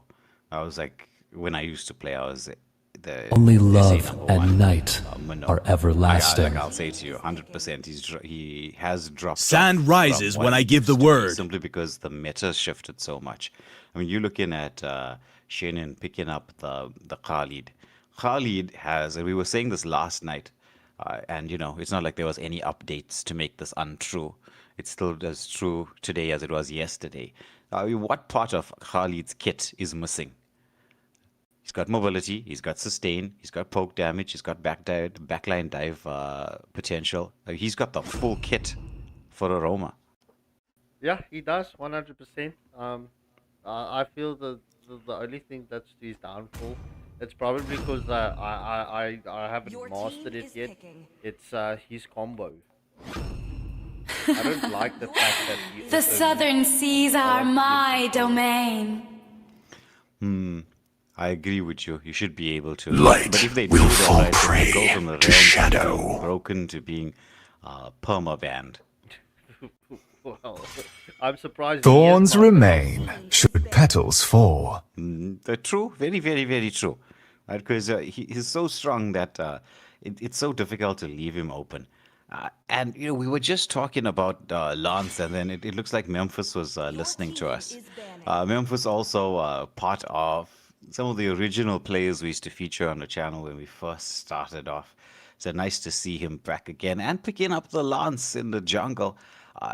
You know, he can use that to immune the skills of Kadita with the rough waves, and it's going to make a little bit of issues here, shall we say, for the gold lane pick coming through from the side of Vinland, because they went for the Argus on the XP, who is not the strongest XP laner early game, even with Inspire. No, Argus, in my opinion, is a lane pusher, bro. Look, if you can hit, if you can get his ult popped off at the right time, it's going to be difficult to catch you out. But I mean, if you're facing someone that can sustain it and sustain through your ult, oh GG's, you better run, boy. You better run. Yeah. That's what is it called? Eternal Evil. Yes. It doesn't have the longest of time though, like, you know, where it's active, and when you know how it works. The glue being banned out right at the end there. You know, they could have picked up a glue onto the XP lane, but you still have big XP lane options. Personally, right, I would be thinking of going for the Phoveus up against the Argus. Well, even CC would work here as well. Yeah, well, the CC does the out maneuver the Argus. Oh my word, what am I doing? Yeah, because like the moment he pops that Eternal Evil, right, she's just gonna second scale away, so she's gonna not take the damage from his basic attacks and just use that high mobility. Come on, Dexter, it's our show stay time. Out of range, and the moment that the cooldown is over, once it hits cooldown, right, then you know she's gonna re-engage because she has the mobility to do so. Yeah, 100%. And combining that with the curtain call, I mean, the curtain call is devastating. Come on, stop trolling me right now. You're messing around with my API. Yeah. So Kamal picking up the Claude, and well, Claude is so strong right now. I mean, I actually believe, but this is just my opinion, that Claude is I am the moonlight that breaks through the darkness. It is better to be feared than loved, if you cannot both. Maybe the Harith on the gold, even though he's been picked in the jungle quite a bit. It does. Ooh. What do you think of? Look, I'm. This land is our homeland, and it will soon be your burial ground. Lapu is late game is going to clutch it because he's going. The Lapu doesn't go full damage, where Argus is pretty much reliant on full damage. For his kit to be utilized correctly. Yeah, but I would give it to the Lapu. I mean, he doesn't care too much about lots of things. I mean, that guy is just nuts. So Ikari locking on, which is, yeah, I mean, Lapu's been there and thereabouts in terms of the meta for a very, very long time. Yeah, I mean, Lapu's kit just pretty much synergizes with pretty much any team that likes that backline dive. And I mean, we saw, when was it? Was it last night or the evening before that clutch plays coming in from a Lapu, bro. Turning around and picking up a double, triple kill to turn the match in all fairness. Yeah. Well, the other thing I do love about having a Lapu on the team is that ability of his to actually bait out skills. So, for instance, right, he can go in, and because he has that degree of CC immunity throughout the phases of the bravest fighter, he could actually bait out the Minoan Fury. Valid point. Well, let's see. I mean, we are into this match, and this is going to be a power struggle. But in my opinion, I'm favoring Dragon's Crew's draft. Yeah, it is quite a strong draft here, though. Sicilian a little bit late to the party, and with that has lost a level, and without the Sangrian Claws, now you're going to have a little bit of a hard time. There was somewhat of a jungle invade, but I think that's just to try to keep the side of Dragon's no, well, not Dragon's Crew. Vinland. The side of Vinland, just a little bit honest. First blood does go in favor of Lancelot. It's Vinland. I made the same mistake when I saw the spelling on the logo. It's Vinland. There's no N in it. Making me in the mood to dish lovers of Vinland saga. Oh, I see. Well then, Vinland. Because the name on the stream says N, like on the description. Yeah, okay, then there's a typo error. Yep. Pressure being placed onto Khalid, has the mobility to disengage. Now it's going to be Mia with that burst damage. Oh, the endless shots, however, ages from Kamal, keeps him alive. There's a bit of a turnaround coming in from Shannon as Paponi on that... I don't know how else to say that. On that Avon, being chased down, dodges the Sangrian Claws and, well, gets to safety. Oh, bro, that's... yeah, I'm just glad you said it first because I would have slaughtered that one. And, well, anyone, yeah, you know, open up the gates. As we do see Kenny Marija saying, can this Memphis guy play like this when he's with me? As we do see the backspace gets committed from the Sicilian. However, Kevin Jin in the shots has been committed onto the Khalid. However, obviously being able to sustain through that, Kajita gets the kill onto Sicilian. Khalid once more just causing distraction, wants to go in, but he's gonna get caught out. It's a double kill to Kadita, the rough waves coming in clutch. Now the engagement, Eternal Evil has been committed on the top lane, and it's a kill for kill. The game is, in terms of kills, reasonably balanced, but a 1.2 heading towards 1.3k gold lead has been built up by the side of Dragon's Crew. Oof, yeah, well, look, I'm very curious to see how Dragon's Crew is going to respond. Well, I'll not respond, but how are they going to commit? As we do see, the Sandstorm has been committed, as Eamon has been taken down. Woo. That was very aggressive. I mean, they were wasting no time over the rough waves. There's the Petrify. It moves on with the combo. Gets the setup. But there is going to be Memphis on that. Lance blazing duets coming out from Kamal. They want to chase down even more. Minnow is going to be killed next as he, you know, shouting out for peace Don't kill your father. Sent back to the base. Yeah, unfortunately, it's a 1-for-1 exchange in that previous engagement. But yeah, look, Dragon's Crew, they're just pretty much extending their gold lead at this moment, almost at 3k, just before at the 4-minute mark. But yeah, at the second turtle of this match will spawn up in the next 10 seconds. Yeah, Shannon having to use that Sandstorm a bit defensively there. That means no Sandstorm will be available for this second turtle of the match, but you can see the side of Dragon's Crew. They're using the river speed. They're getting themselves into position nice and early.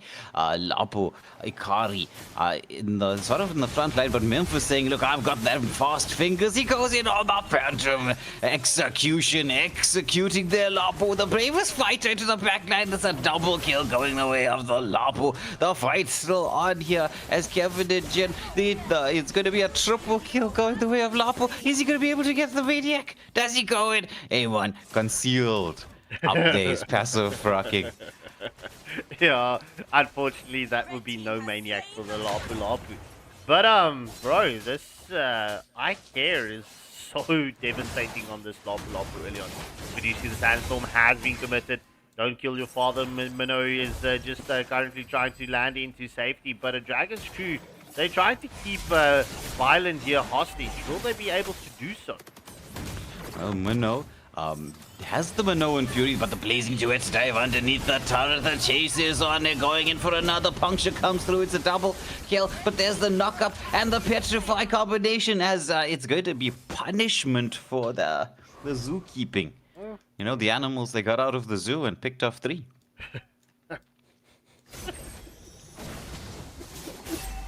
No comment. No comment. Absolutely no comment. Well, that's what would happen. You know, sometimes when I'm sure you must have been to Pretoria Zoo, right?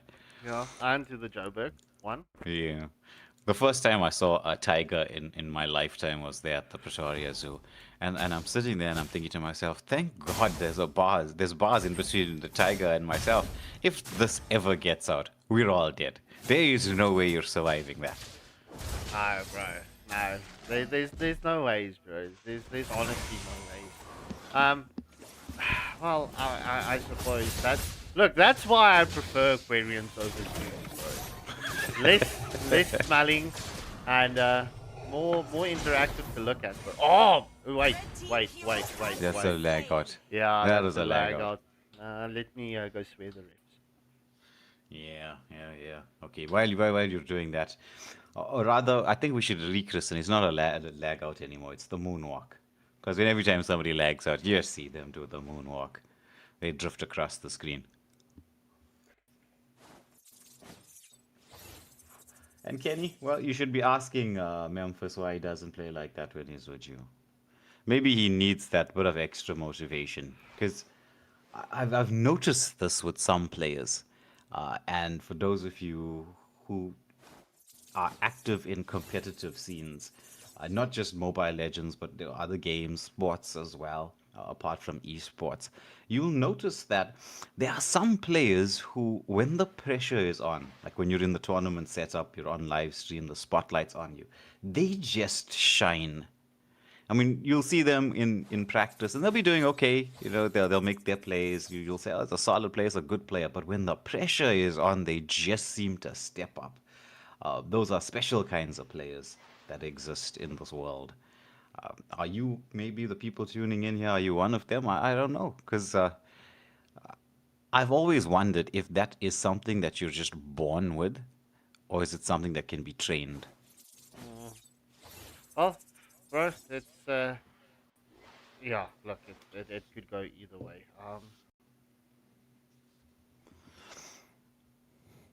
Right. Did we find out? Apparently the notification only came through now. I see.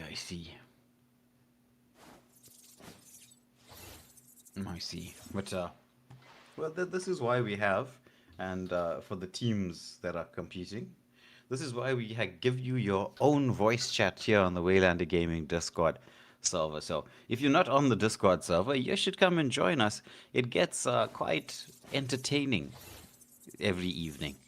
So especially on the weekends, you'll see Scarpia and myself will be on Discord for quite a bit sometime, and we'll be on the open channel so that like anybody, which is pretty much a lot of people, will show up and join us as we play games, talk nonsense, and just interact with everybody. So if you want to, you're more than welcome to come and join the Discord server. Come and chat with us. Use the features that are there.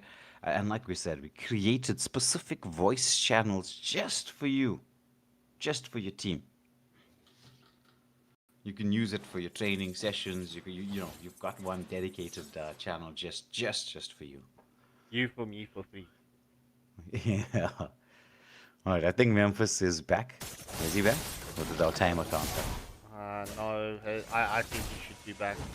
Because that wasn't me that unpaused. So that could be our local Discord technician get that is well, like coming nach, not so present always. Yeah. Well, look at this from Kadita. Muzan, a basic attacking this mid lane turret, almost taking it down. But there's the rough waves baited out by the Sanguine Claws. Bat's Feast coming out as well. So that's a lot of skills pointed from both sides as the turtle is up. It's the third and final turtle. Will this dance take it long enough for the lady of the dance to appear? The Lord, Lady Lord, as you call her. Mama Lord. Mama Lord. But Argus committing that eternal evil, but we do see the bravest fighter does land onto Kadita. Kadita is so low at this moment. But Dragon's crew just zoning out Vinland at this moment. Will Argus and Minotaur be able to create that opening? No, sir. It is Lancelot on the objective, and it's so hard to beat a Lancelot on the objective. Yeah, his ability to secure objectives is second to none. Memphis, though, risking it a little bit, goes in with a puncture, misses the Thorn Road, has the Phantom Execution to escape if he has to do that. Meanwhile, Blazing Duets does come out as they take down Groot on that Mia. Now, it's going to be the engagement here onto Paponi, who uses the endless shards just to disengage. Kadita use the rough wave, but the Sandstorm! The Sandstorm ends, though. That brings in the drought there for the water waves and cancelled it all out. Yeah, so true, bro. But, Dragon's Crew securing the first tier 1 turret and, make that 2 tier 1 turrets at this moment. As we do see Claude is just currently basic attacking onto this minnow as Lancelot does force out the flicker. Thorn Rose coming in handy. Memphis does secure the kill onto Minotaur. Mia tried to catch the Lancelot, but not being able to do so just yet. Yeah, Lance being able to walk it off. Now pressure being applied, and this is pressure without the Lord, because the Lord hasn't been spawned or taken just yet. Once more Sicilian building up the stacks. They want to force that moonlit walls out, but on the top lane there's a pick off there, and the final tier 1 turret has been taken down. Dragon's Crew sitting in the driver's seat in the second game. Yeah, it's just past the 9-minute mark. It's 10 kills advantage and a 7k, 6k gold lead as Sicilian secures the kill onto Mia. However, Paponi with the Ayman. Will he get caught out by the Lapu? Yeah. Oh, Khalid. And Khalid is able to flicker out of the tier 2 turret. I wish that would have killed him. Yeah, that would have. And he healed back up. This is where we were talking about the power of a Khalid. He's going back in. He gets the setup, and it's going to be a kill going the way of Kumal on the Claude. Dragon's Crew looking dangerous. Oh, what a Sanguine Claws into the mix. The Thorn Rose is in there with the sustain. Puncture coming through from Memphis. They take down the mid lane turret. The Eternal Evil has come out. He just timed it with the Thorn Rose Phantom Execution as well. Sanguine Claws from that. What is that? Hits a Gaia on the Sicilian. What? I'm not with. Hitsukai. Okay, I was lost there for a moment. Blonde moment. GG's chat. Report the sheep. I was looking. I was like, hit what? Oh, Hitsukaya. I don't know who that person is, right? But we don't want you to be hit. I'm teasing. I think that's a Japanese for something. Probably. Meaning like stars or sword or moon or something like that. I don't know, bro. I don't know. Yeah. And it's not domestic abuse that I first thought it was referring to. Hit.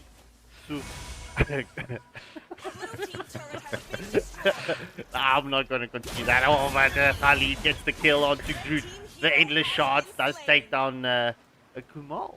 So that is the MM, both MMs down for, well, the attack and defense coming in for the setup. As Mama Lord does charge onto the tier 3 turret. Bravest fighting just slightly with the mark. And with the pressure being applied here onto the mid lane, they secure a tier 3 turret. The wave sync goes in there. Minoan Fury does come on, but doesn't have the follow-up from the team. Everyone had to get out of dodge, but oh my goodness.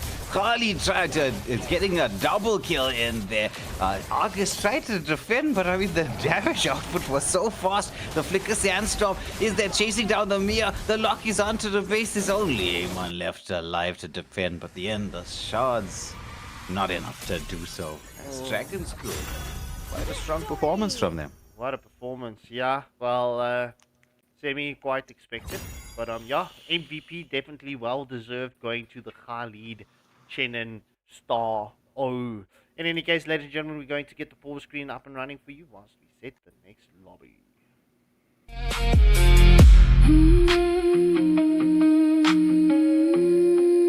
You were never alone.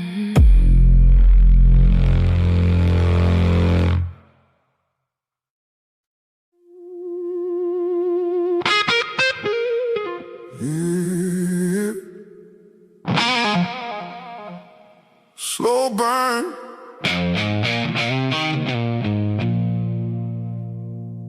Midnight air.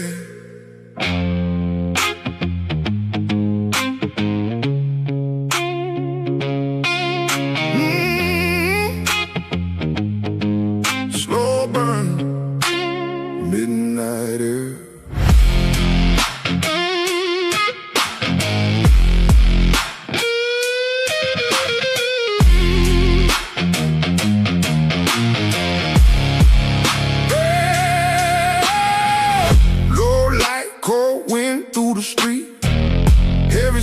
Feel it drag on me. Oh, soul rhythm deep in my chest. Every breath like a test, like a test. Guitar crying a minor key. Something out there watching me. Feel it close, but I can't see. Just shadows following me. Wait, something ain't right. Run now, don't slow, don't freeze. Heartbeat banging like a drum in me. Too close, can't breathe, can't think. Dark outside and it's hunting me, yeah. Run now, don't stop, don't turn. Feel that pressure, feel that burn.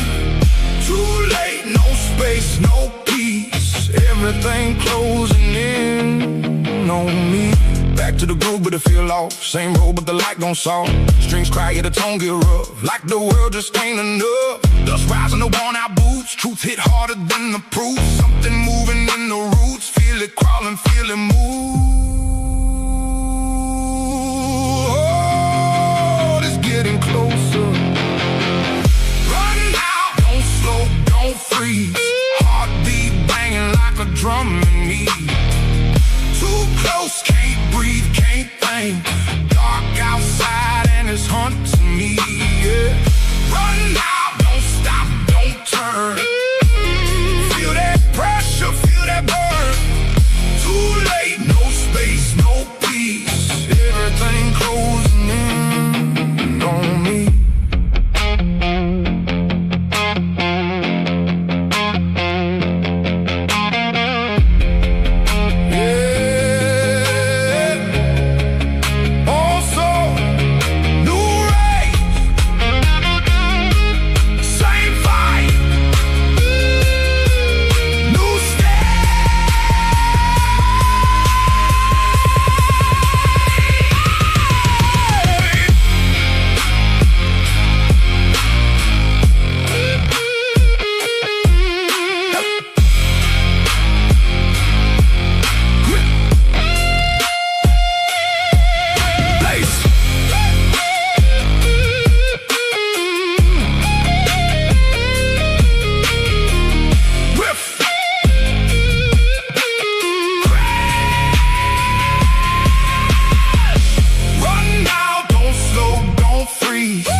right, ladies and gentlemen, tonight's lobbies is operating like a smooth operator. Speaking of which team is going to be smooth in this match and pick up the dubs?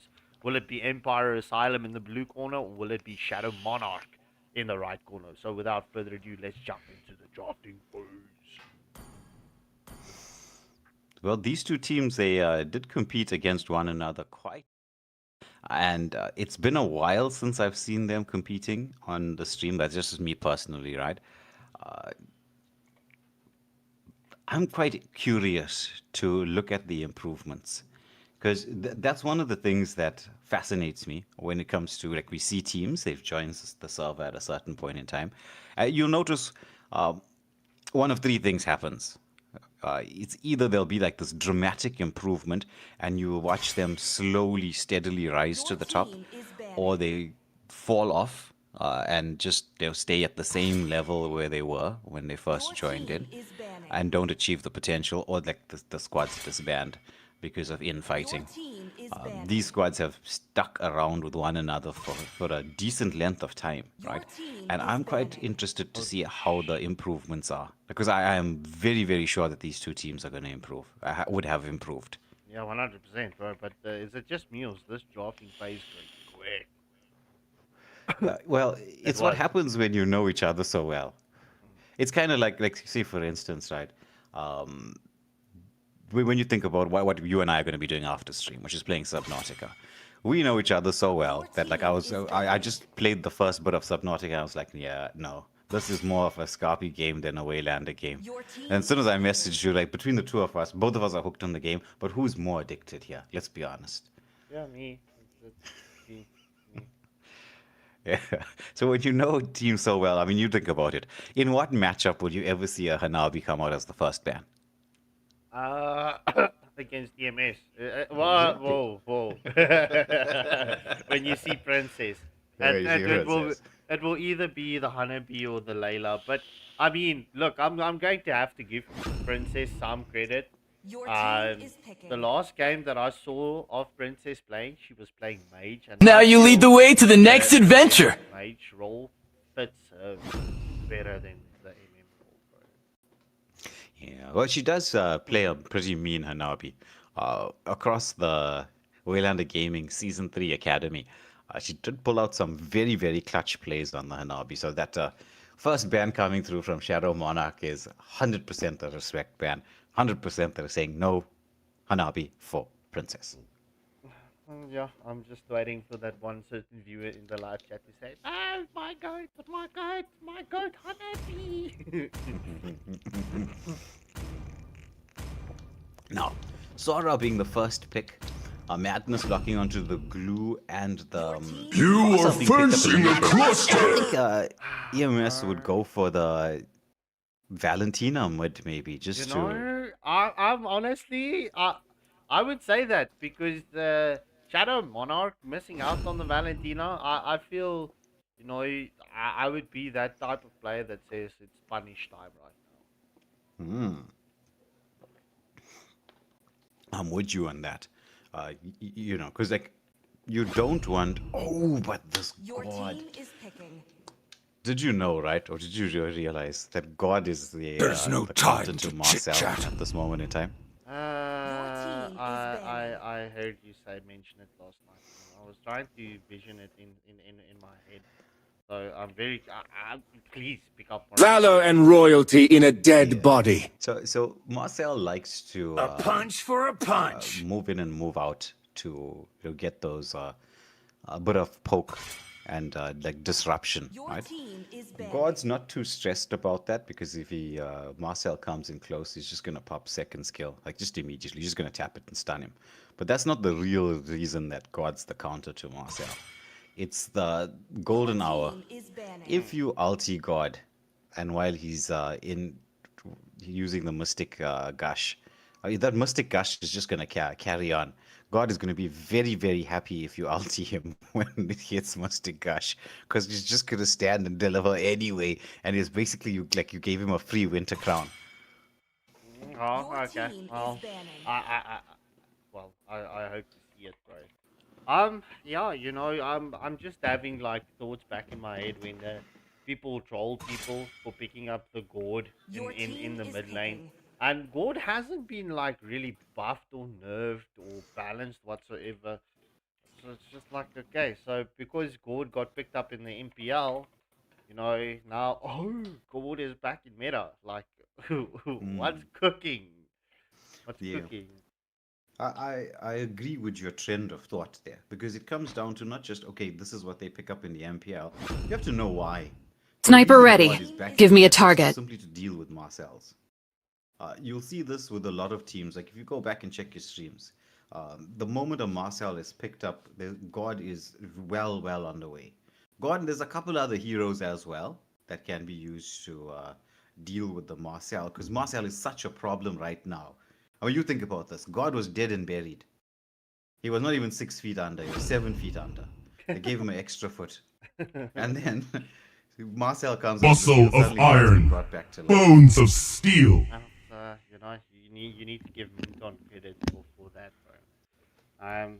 You know, speaking of which, I'm super curious to see what is going to play out with the new owners. So, yeah. Yeah, true. But I mean, I would expect big things from them, because I don't think they're interested in the money-making aspect of Mobile Legends. They're more interested in the competitive aspect. And speaking of competitive, right, the first 3 picks coming through from Shadow.Monarch are, you could say, ultra meta picks. Pac-Man. I am the moonlight that breaks through the darkness. Is in the MPL scene a permaban hero, right? Fasa works well into pretty much most compositions, and if she times the feathered airstrike after the I am the priestess of primal lightning, the hunter of all the evil gods. So that's a pretty good one. The final few picks coming through here, like the Leslie, still pretty decent, but I mean, how would you think that Leslie would be doing on the gold lane in this matchup? Up against the Mia. Bro, it's a difficult matchup against the Mia. Look, I feel if Leslie can like get that, if he can get the team to help the Leslie out early game, get that advantage onto the Mia. Because Mia for me is more late than the Leslie, but I mean Mia has got that stuns, and if Leslie goes inverse, Mia can just stun her, bro. So yeah. And yeah, okay, look, Inspire is not my favorite spell in the game, but it has like it can work in here. You're using that Inspire to not just cancel out the conceal with the stun, but to be able to just out sustain the Leslie. Because that's the thing about the gold lane right now. We are living very heavily, very deeply in the sustain meta. So that bit of extra sustain on anybody with any particular spell, or even like skill set that's going to give you that sustain, is always going to be well worth it. Empire aSylum, however, they're trying to vie for mid lane dominance. You can see the God just clearing the wave as fast as possible, faster staying as safe as possible. Orion on the Leomore, waiting for the Litho, but there's gonna a nice stun coming through there, but a poke damage as they try to get the steal onto this buff. Can they get the stun? Is the retribution going to be committed? Paquito, the one who uses the retri and says, okay, you take the Litho, I'll take the Teddy, Ricky.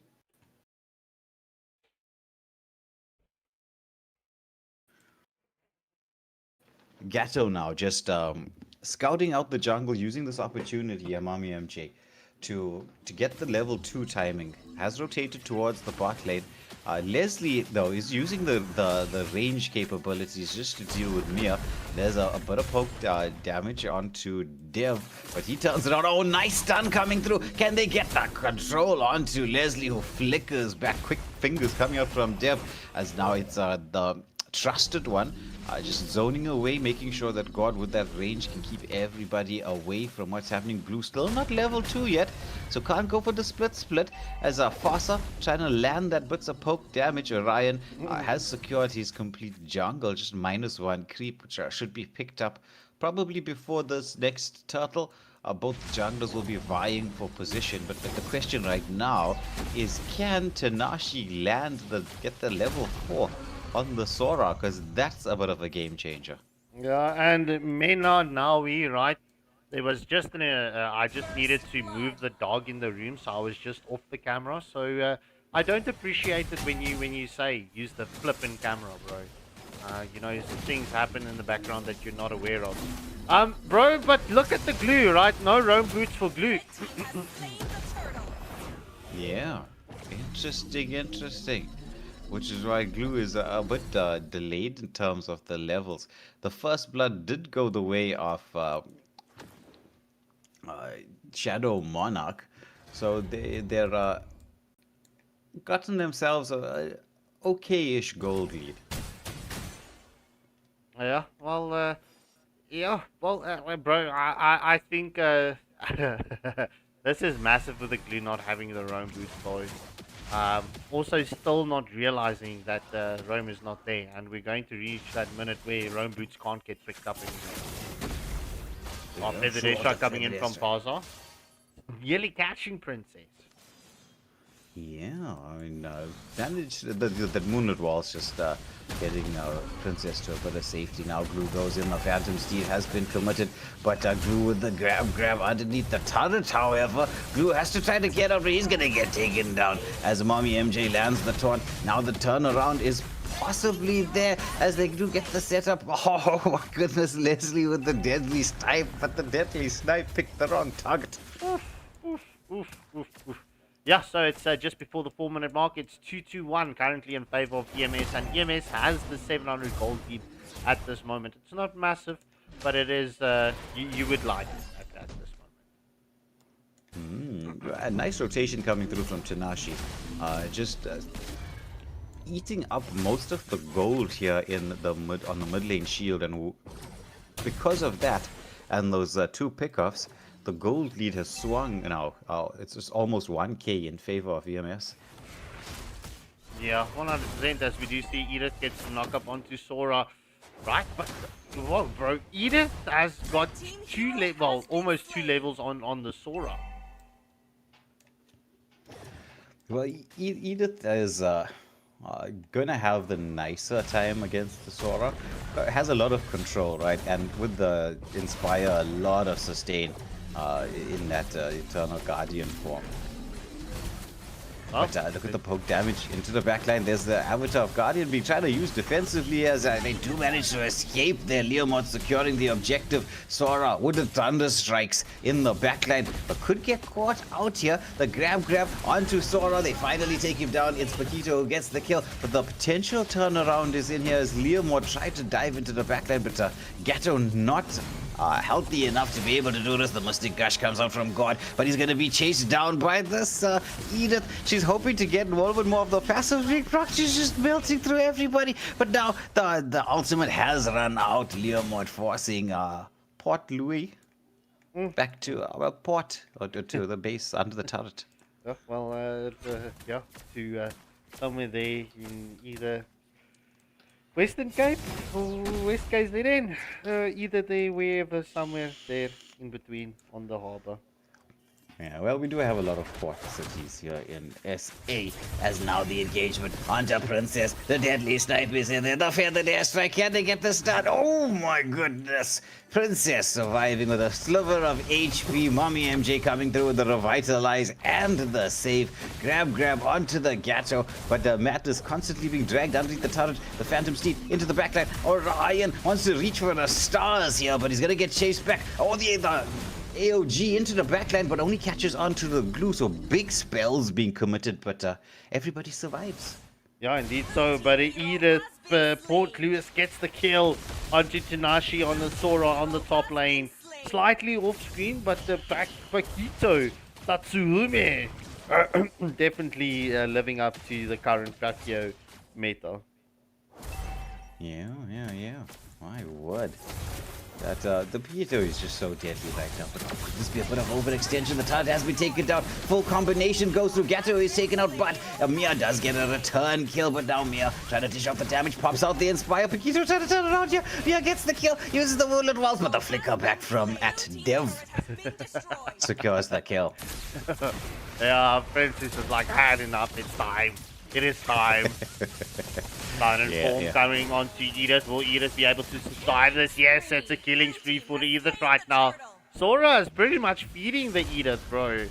Yeah, look, I don't mean it in a bad way, but you don't want to have the Edith fed so early, bro.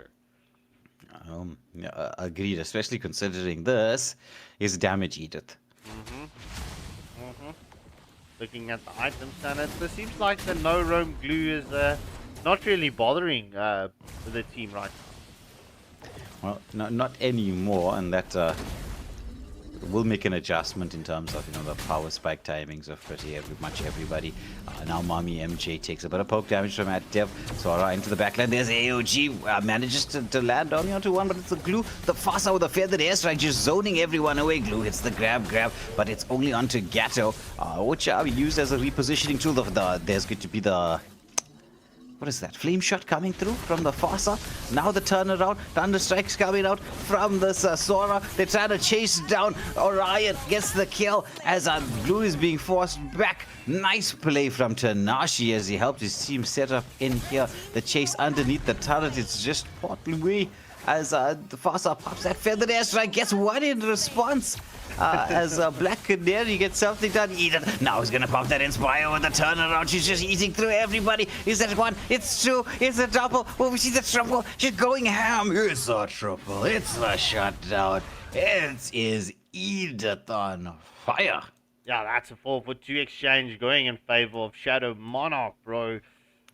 Yeah, I mean, even though like they've got the kill advantage, like the gold is still in favor of EMS right now. Yeah. Slight though it may be, but yes, still definitely in favor as, hear the sound.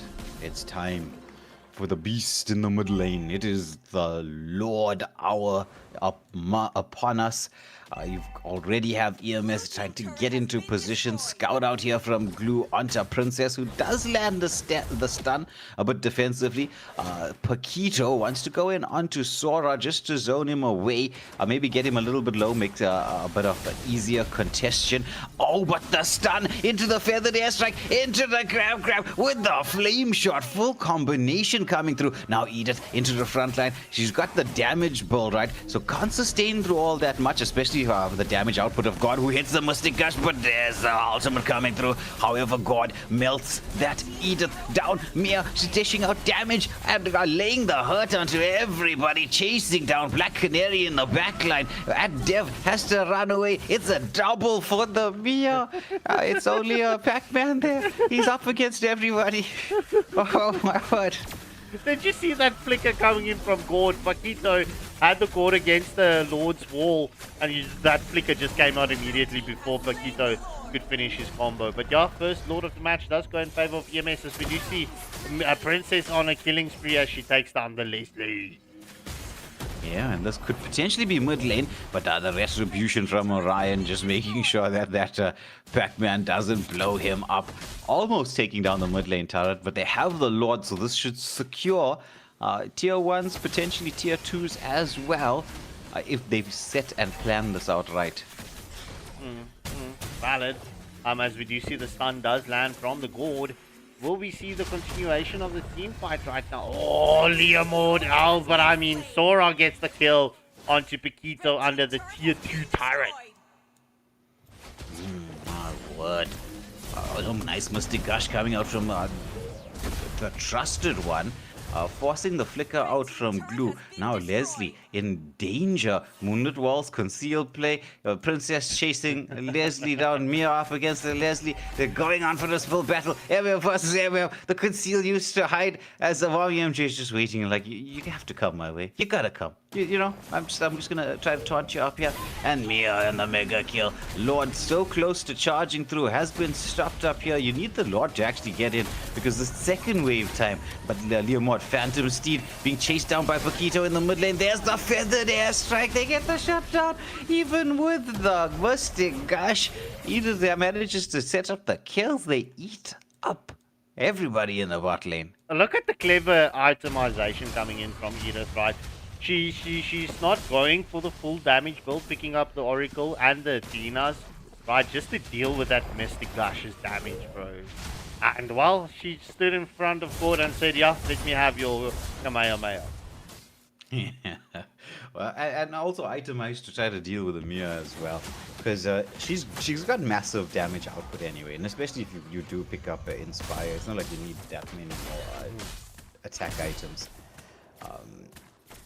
But the battle of control right now has been, I'd say, won by EMS. Shadow.Monarch have the potential to come back, right? But a lot of it's going to come down to the timing of Edith into the fights. They need Edith to not be the engager, right? They're going to have to use glue just like the way they have. If Edith is being played as a counter initiator, then that's the way for them to go. Yeah, you don't want to lose the Edith firsthand, as we do see. Speaking of Edith, it's a Thunderform onto Edith. Edith with a knock-up onto Sora. Who's going to win this battle? Oh, but okay, it's fine. Shall we jump to the team fight? Yeah, that's just both teams just going ham here. Lots of skills being committed. No one dead just yet. The Lord is up. Meanwhile, we switch back to the XP lane, either just controlling the Sora up. Look at the damage output here.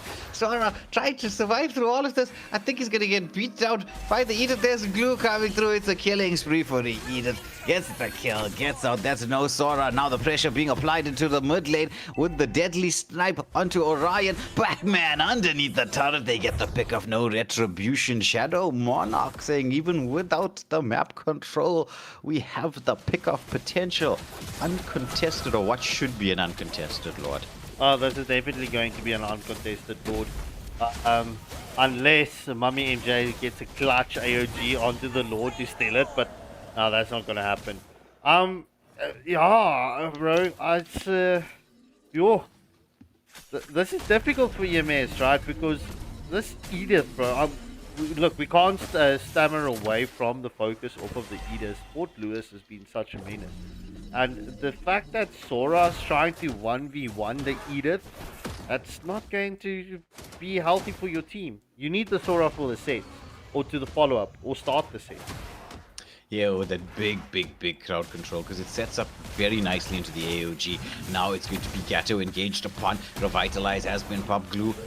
Does it go for the drag back just yet? Lord being allowed to march freely through to the base here. As the AOG dragging Glue all the way back. Cleverly done. But Mia is a little bit low. The deadly snipe does come out. However, they need to focus on this tier 3 turret. Leslie now putting the last bit of hits in here. Can she get this done? No, my goodness.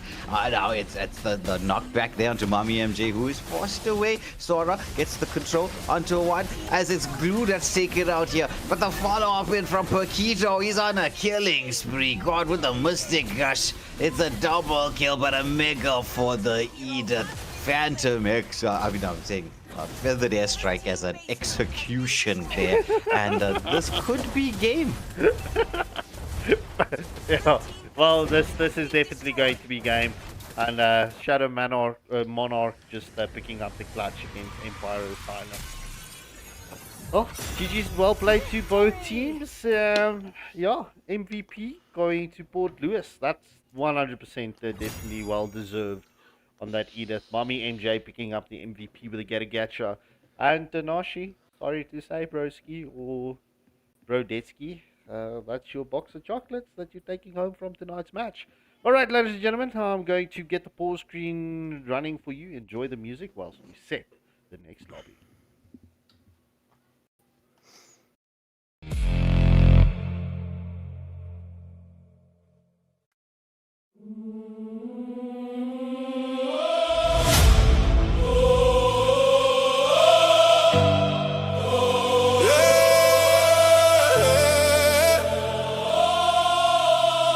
this for the team.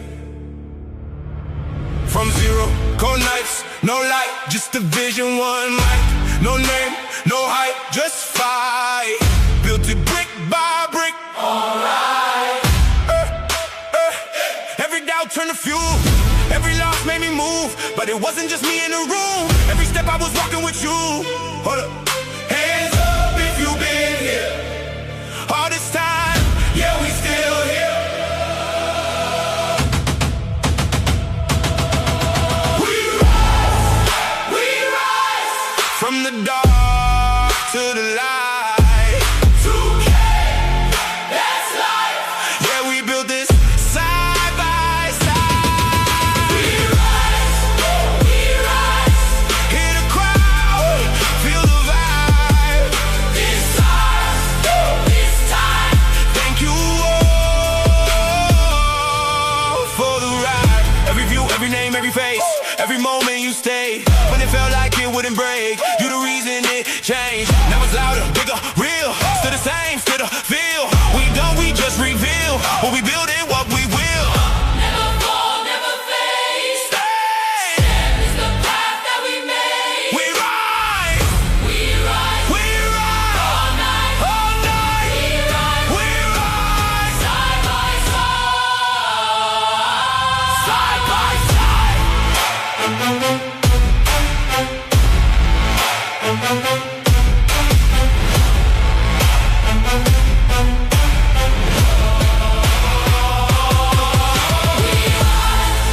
We rise, From the dark to the light. 2K, that's life. Yeah, we built this side by side. We rise, Hear the crowd, feel the vibe. this ours, this time. Thank you all for the ride.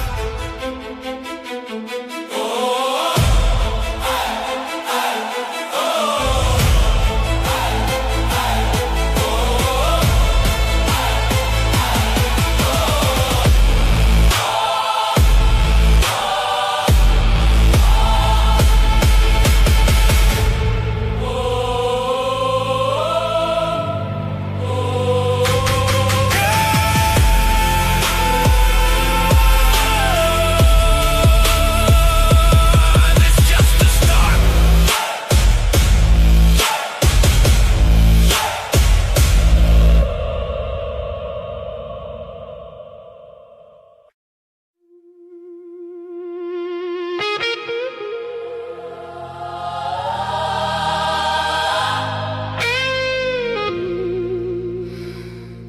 You feel it changing, don't you?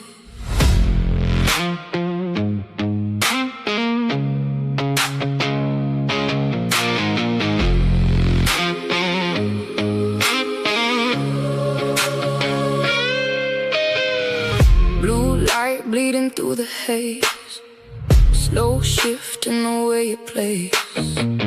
Every step rearrange the space, like the world don't feel the same. Something turning in the air, pulling deeper, pulling there. Every breath got weight to bear, Like a voice without a prayer. I hear it. call me in. Let's get the kill. No warning. Wow, a tie. Like Ghost is going. Alright, ladies and gentlemen, we are back. Up next, we've got Lethal Ops versus Solstar. So without further ado, let's jump into the drafting phase.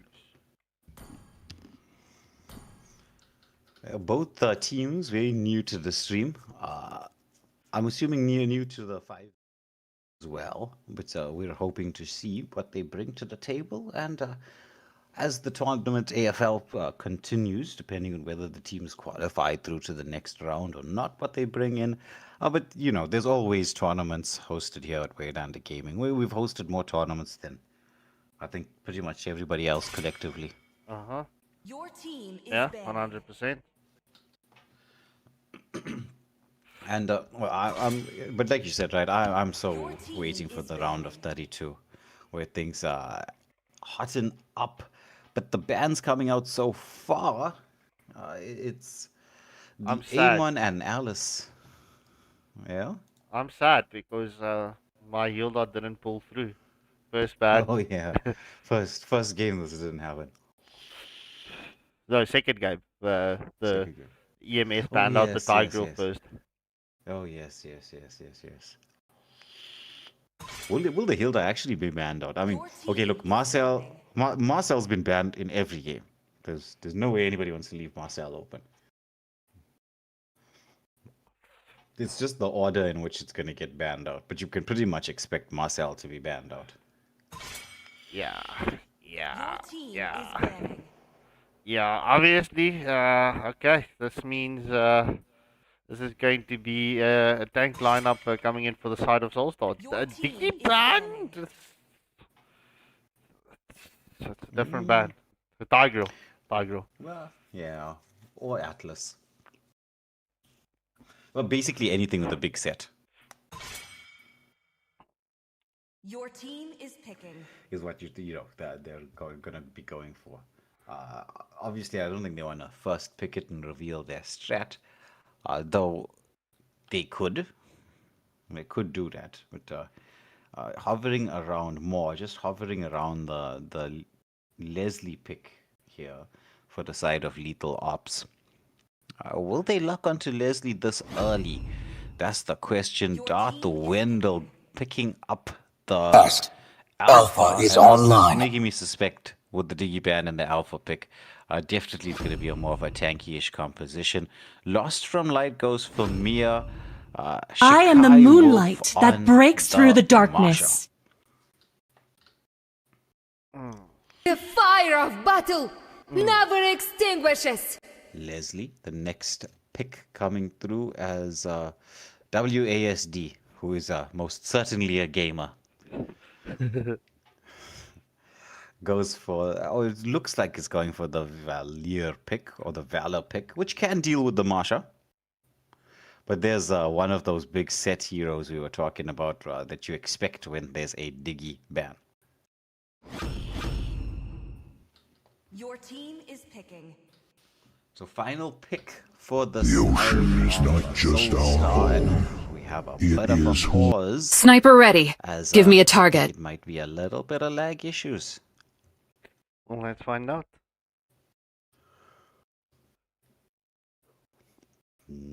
These lag issues, they're always there and thereabouts. They freeze us in moments in time.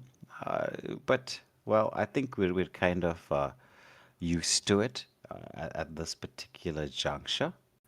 Though the first couple of games has been relatively quick in terms of what's happening. We actually haven't had a match that's pulled beyond the 20-minute mark yet. In fact, most games were ending at the time you actually expect it to end, which in comparison to round number 1, where most of the games in round number 1 were pulling very late. Okay, so what happened is one of the players' power went off. Oh my goodness. Yeah, ESCOM strikes again. They always strike somebody. From somewhere. Unfortunately, yes. Yeah. So, I think what we should do is just create a little bit of space. We'll do a reschedule on this. This is very, very, very unfair to both teams, or at least because you want to have a fair competition. We'll just inform the players that we will get their matchup rescheduled. Let's find out if they have a sub first, and then we can reschedule it. Yeah. Okay. If they can get a sub within, but it needs to be within a few minutes time, like if their sub is ready. But then if not, we'll give them about 5 minutes to see if that's possible. And if not, we'll reschedule and try and move on to the next game. Sadly, it might turn out to being an off-stream schedule, but we will see what we can do. That's best for the teams involved. That's just so sad. They said they'll be fine. They said they'll be fine. Or they have data. It seems like it. Okay, so they're chancing it. Right, let's go. Let's see.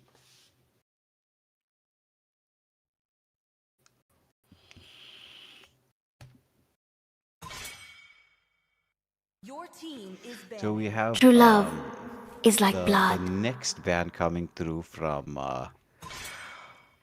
the side of Lethal Ops. It's the Sun ban coming out, and well, we also have the Zushin from the side of Solstar. This is a different draft, bro.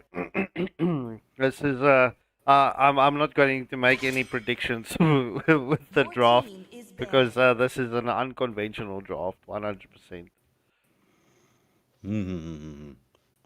Sora, the final ban coming through from the side of Solstar. Lethal Ops, Key West 9. Look, like I said, I would say that there's quite a few meta picks still open, but it looks like each of the teams here have a particular style as to how they want to draft. So far, very, very off meta, and very off meta can sometimes be very entertaining. Yeah, that's a valid point. That's 100% a valid point. Your team is And it's the Harley ban coming through, finally. I mean, that was one of the meta heroes that was still available. And so they do get rid of the Harley Sicilian, the next pick in for Solstar. Aeon Sol, who's not playing for Solstar, but for the side of... Only love and night are everlasting. I think what looks like to be the Suyu pick. Key West 9 on the Vexana. Just to provide a bit of extra control that works in very well with the Fatal Links. And Ocean, to answer your question before you're retracted, we have like a couple of seconds in between one game and the next. So changing player names as they load into the lobby is timing-wise very difficult. It's not like how you have space in like MPL where it's like a 20-minute pause between the teams and valor and royalty in a dead body. Player name list is already Hope will find a way, even when all is forlorn. And Dion as well. We can look at that in the future, but you'll see it very soon.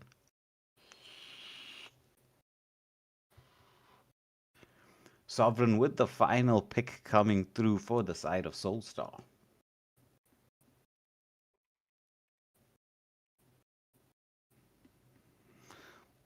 And it is the Basha. Very, very, very interesting with that Basha pick. So you've got a lot of mobility on the side of Solstar with the Masha and the Basha. And sounds like I'm making a sort of a rhyme here, but unintentionally so. Let's get to see this, as we said, very unconventional drafting and how they're going to...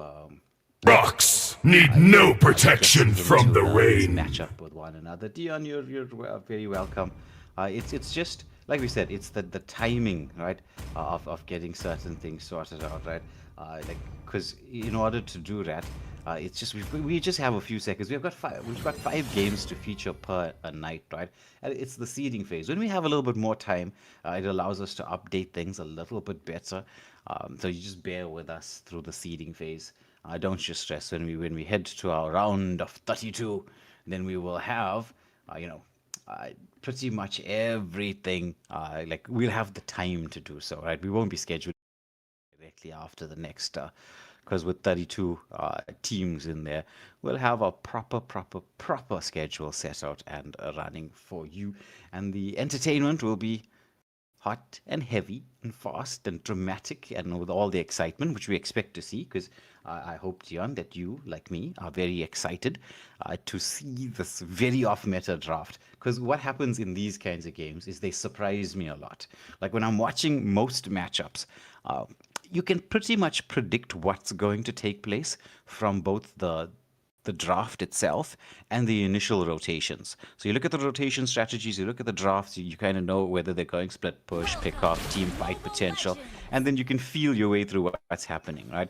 Granted, there are occasions when you're surprised, but whenever it comes to these off-meta drafts, I'm always very surprised as to what's happening. You're going to hear it in my voice. This is going to be exciting as my camera is just following WASD, who I think is in contention for the name of the tournament. I'm kind of loving that name. You've got 3 now. It's SpongeBob, and now it's WSD, and there was a player from last night. I can't remember that player's name. Yeah, it was System Offline from Home Affairs. But WASD, that's a proper gamer name. If I ever saw one more trying to go in on Lost from Light, the name's making me think of the new 007 game that came out. But both marksmen survived that dangerous encounter with one another. And this mid lane control matchup, pretty even so far. Yeah, it is. And, mentioning the 007 game, the new one, right, bro? That game looks so fresh. I feel that game is going to be hot contested for Game of the Year. True. Very, very, very true. As WASD wants to go in for a potential dive, the turret gets spotted out by daisies on the Camilla. The team's going with an interesting split right now. No one really overextending just yet. Sovereign on the Basha, hoping to get the level 4. The Turtle Poison will be available very soon. Daisy just being poked back just a fraction, just a little bit, as they want to try to go in onto this Mia, knowing that that's one of the win conditions, but Daisy with the stun. There's the engagement. The knockback comes through from the Leslie as Atlas doesn't have the fatal links, but trying to zone everybody away right now. It's the damage being dealt out to Daisies, but she's so tanky. Eats up all of that along with the Basher. So big engagement happening. Neither teams managing to secure the kill, and with that, Aeon Soul on the Leo mod says, thank you very much. It's time to have some turtle soup. Yeah, seeing that we're talking about games and everything, let me start a controversial conversation here real quick. I'm putting money on it. GTA 6 is going to be delayed once more, bro. I wouldn't bet against it. I would not bet against it. Not at all. Oh, so Mini Lord into the jungle here. Just gonna put a poke there onto Sovereign, but yeah, he's so tanky. He's like, yeah, whatever. I'm just gonna take that damage, take my blue buff, and as you know, as a bonus option for having a blue buff, when you take your next creep, it gives you a little bit of health regen as well for the time that you have the blue buff up. So it's not just only to deal with.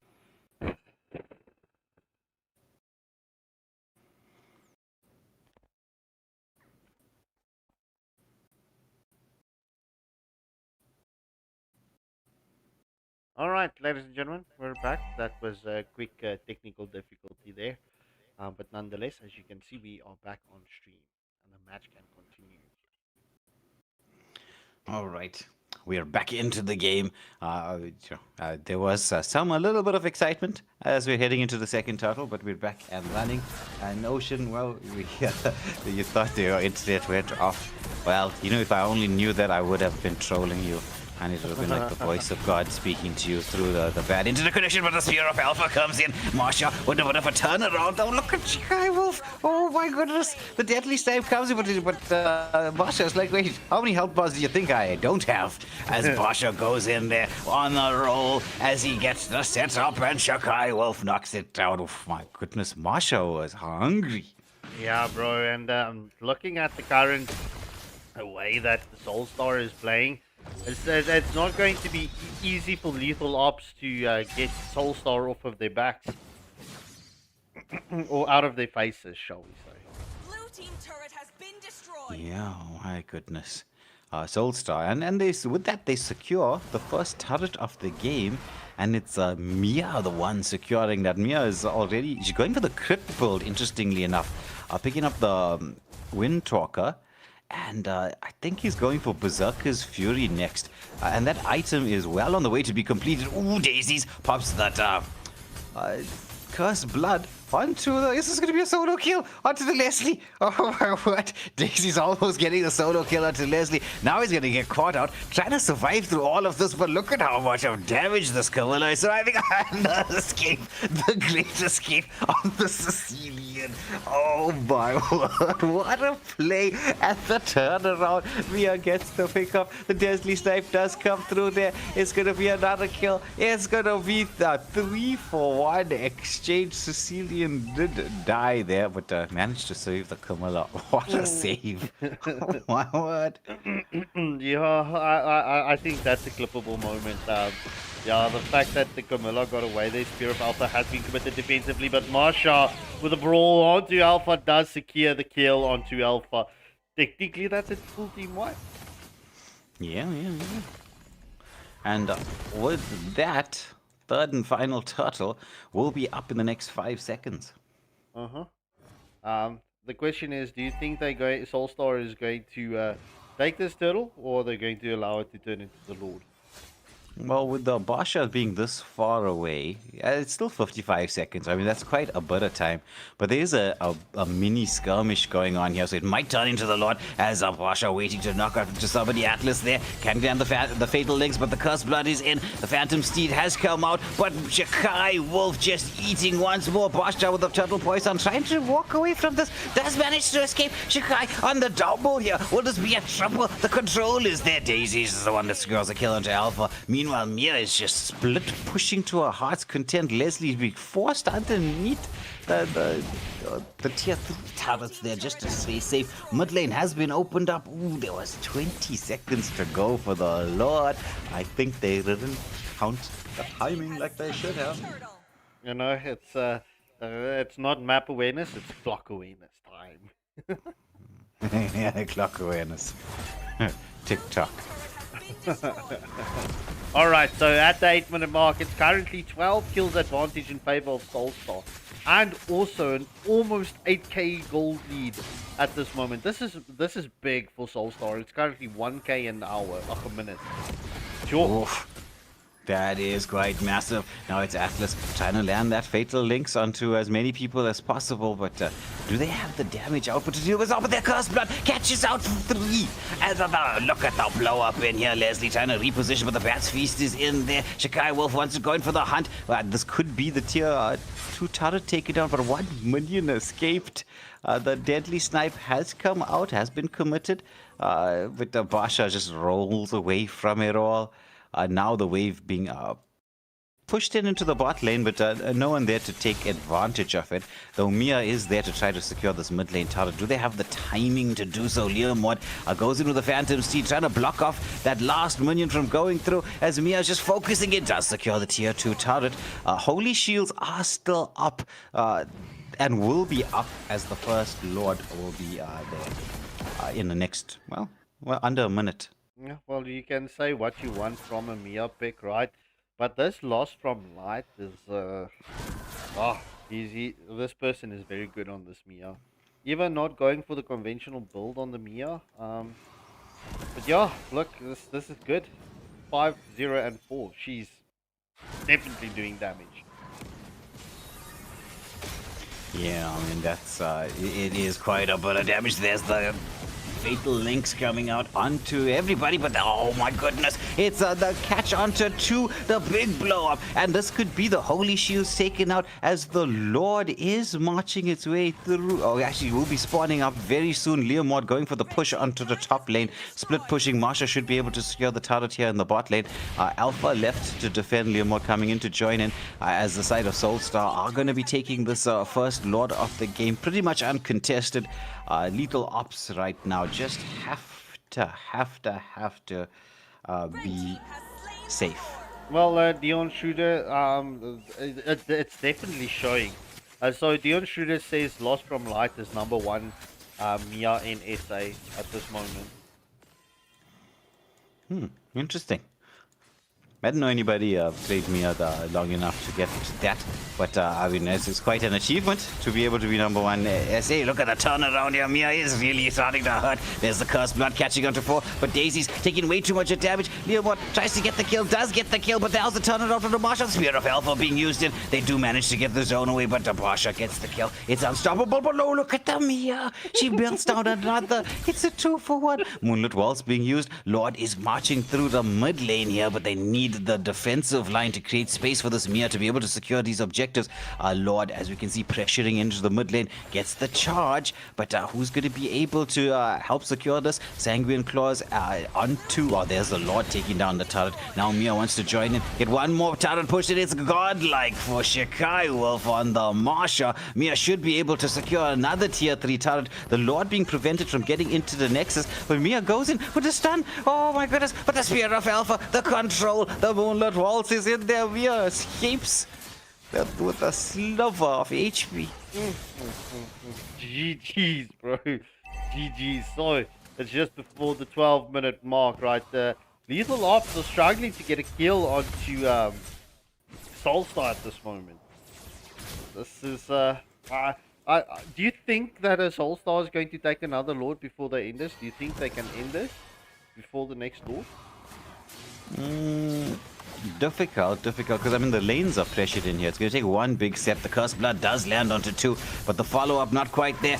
As down on Shikai Wolf into the backline, going in onto the Marsha, but I mean the Alpha, but is going to get taken out by Vexana. But the Mia doing too much damage. Oh, but the talent, the positioning, the talent says, "You cannot stop me." Spear of Alpha comes on. Sanguine Claws chase under Alpha as they take down 4. It's only Leslie left alive, but I don't think they have the right heroes to end it.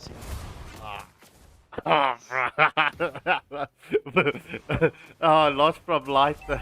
That was unfortunate for the Mia. Getting caught on that. Well, it happens.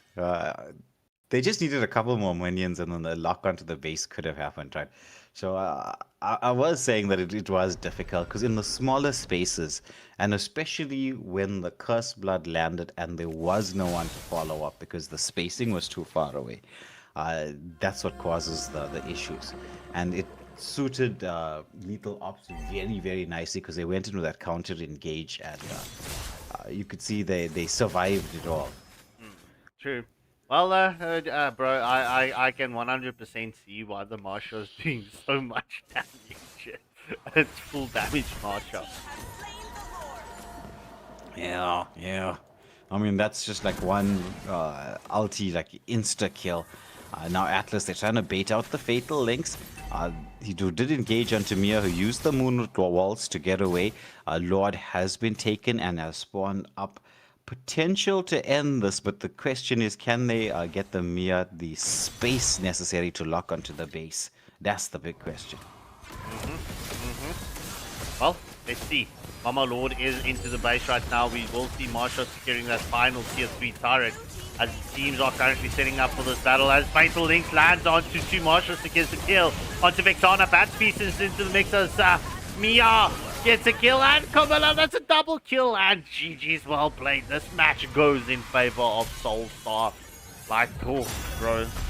Even with all the technical difficulties, losing a player, 33-8, it's not a small feat. But Daisy's Camilla, like, wow, shall I? MVP. Yeah, bro. like I'm not going to have this argument again, because I feel okay. So the people's choice is Mia picking up the MVP. So GG's for Daisies, but Lost from Light deserves the MVP. So, ladies and gentlemen, the main event is up and coming. It's Purgatory Guild versus Poisonous Gaming. And Way, we love beef. There's beef coming into this match, bro. Oh, interesting. We're gonna find out and talk all about that in just a second. But just before we, go hit to the pause screen there, Scarpy. So big shout out to PSG and their supporters. PSG winning the Champions League final just a couple seconds ago in a 4-3 penalty shootout against Arsenal. So looks like my prediction was right there, Scarpy. Your friend is not in a live chat anymore, okay?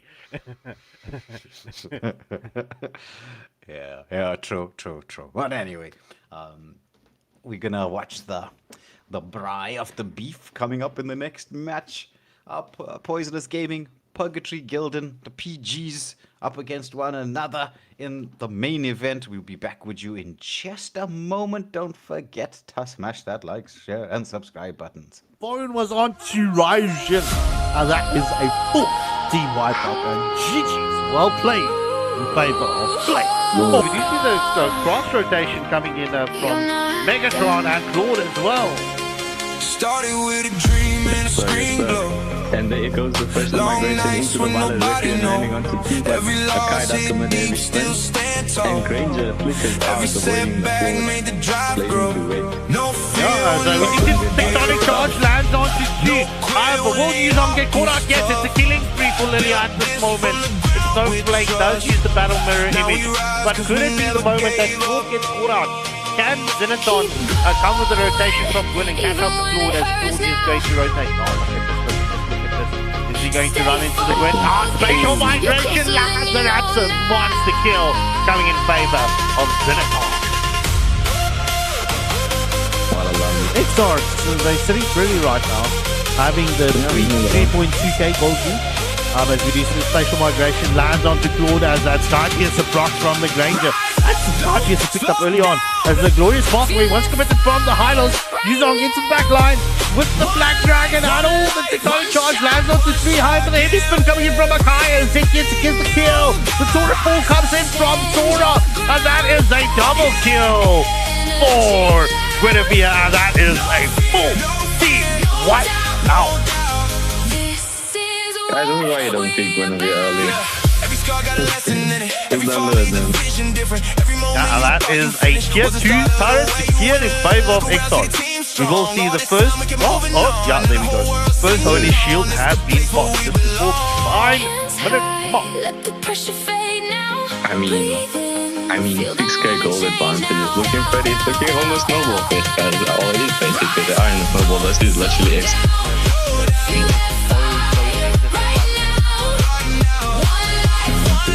Almost like the Iron in the midst of a Lord dance. Lord coming in with the wraparound, commencing the Legend to it and taking out the Granger. What a play coming. Yeah, what a play coming in from Snowflake as that Dead Eater secures the second Lord of the matches. We need to the glorious pathway has been with Sora 4 coming in from Sora. Alright, ladies and gentlemen, that was not a long wait. As you can see, Poisonous Gaming and Purgatory Guild is in the lobby, right? Just waiting for everyone to ready up so that we can jump into the drafting phase. Yeah. And for all the Arsenal fans out there, let me just rub a little bit of salt in the wound one more time. Congratulations to PSG on winning the Champions League final. It's always nice to have a little bit of a salt on a Saturday. Yeah. It goes nicely when you're braaiing. Yeah. No, you need braai spice, bro. You don't braai your beef with salt, bro. Hey, salt and pepper. Sure, there's salt in your spice, but if you want to do salt and pepper, then just go buy freaking biltong, bro. Look, if I'm making steak, salt and pepper only. Granted, on a braai stand, you can't throw in your braai mix like the spices there. True. Not saying no to that. But it's just like, I don't know, it's just something about when I'm having steak, I just prefer salt and pepper only.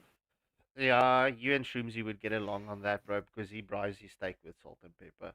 But listen, right, if you need to pick, if you need to pick between me and Way to braai you a steak, who would you favor? Okay, look, when it comes to braaiing steak, right, I wouldn't say it's about the spices. It's about the heat. It's about the flame. Because that's the thing about a good braai master. It's management of the flame. But speaking of flame, let's get this bonfire lit as we have PG up against PGD. It's the battle of the P's with, as you said, some definite beef to braai. And let me give you something, right? There's this short on our YouTube channel about the player, right, playing with the Kalia jungle, bro. And well, that is Poisonous Gaming, Satoga, bro. Interesting. I don't think I've ever seen that before, ever. I'm definitely going to go and look at it, right? Because I must commend you and Junior, right? You guys pump out shots at a ridiculous rate. Like, I'll click on one and like 10 more pops up, and I'm like, where did that come from? Pretty much. Yeah, it's like it's a machine of shorts coming out, especially for the AFL. So all of you who are not checking on your shorts, you have no idea whether you're going viral at this moment in time because of something that you did in the game. So go and look for the shorts. As we just are rushing through the banning phases, it's gonna be the Kamala, it's the Minnow, it's the Zushin, it's the Glue, the Martial, which we always expect to see, and quite interestingly, a Johnson.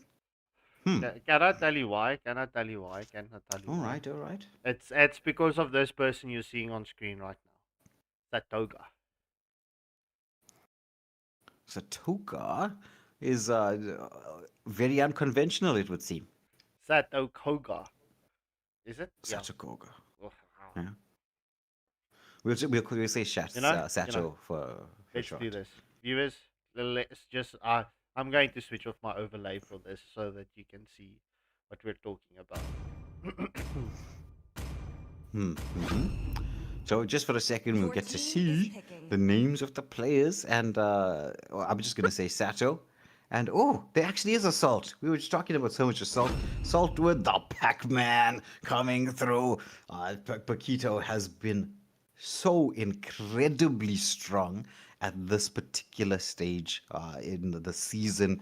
I mean, he's like a perma pick at this moment in rank if left open. Your team is picking. No. Did Sheep want a Kalia jungle? No. It's not me, BML. It's not me. As you can see, it's Sato Koga, right? But Michaela picking up the Clint, right?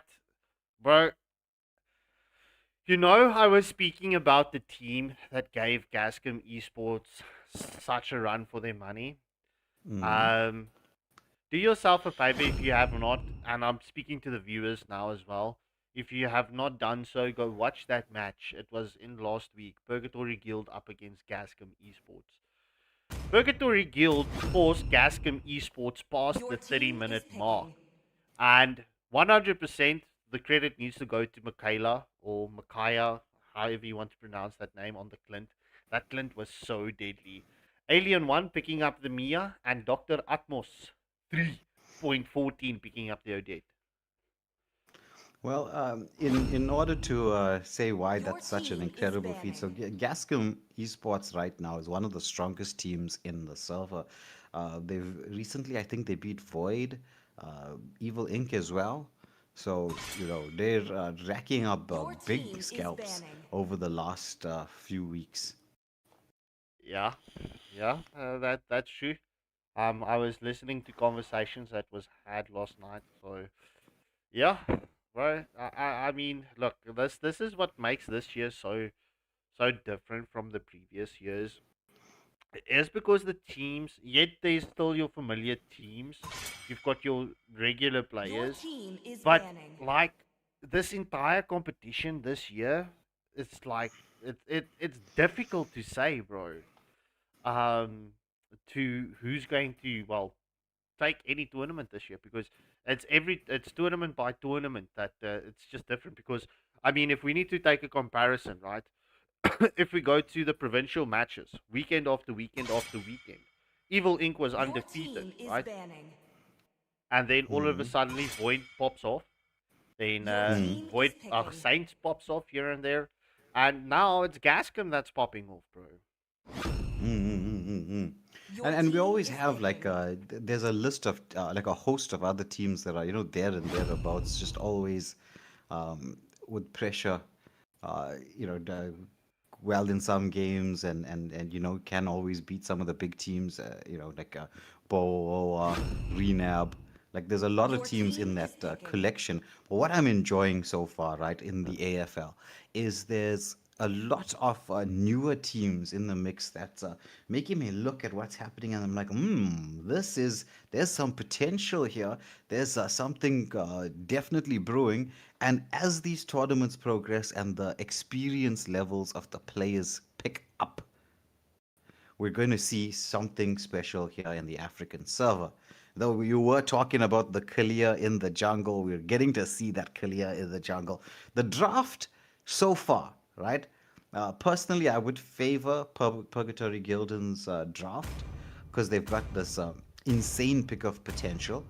But at the same time, Poisonous Gaming, right? When it heads to the actual team fight part of the match around these neutral objectives, they've got a stellar lineup. Like you're looking at Alpha into Implosion from Tigreal, into the Swan Song from Odette, into Kalia with the Tsunami Slam. I mean, it's going to be very difficult for Leomod to lock onto an objective with that much ground control.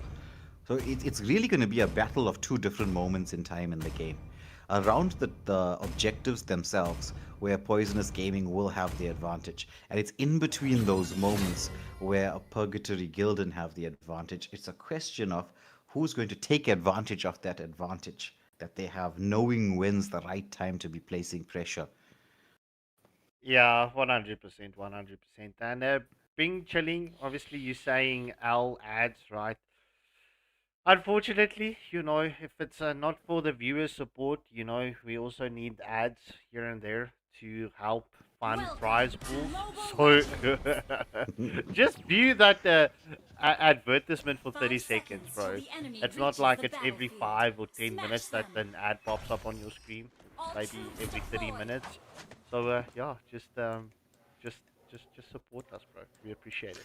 I mean, that 30 seconds supports your team should they win a prize, Yeah, or in the giveaways, for those of you who are registered, make sure you have done all your due diligence and registered for that giveaway.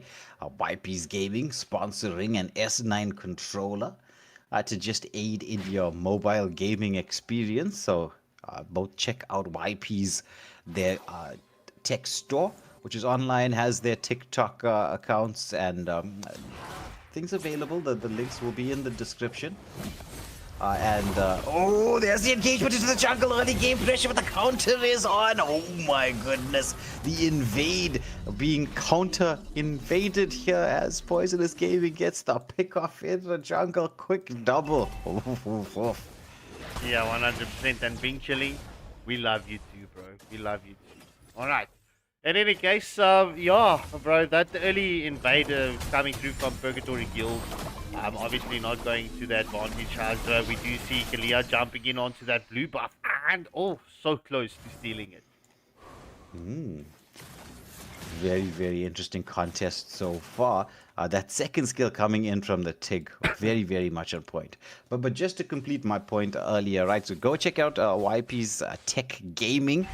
They're the sponsors for the AFL with the donating a prize pool as well as the giveaway, and more things in the mix too. They've got some reasonably priced gaming PCs as well. I think Scarpy, you were telling me about a budget gaming PC with not too bad. I mean, it's entry level for a gaming PC.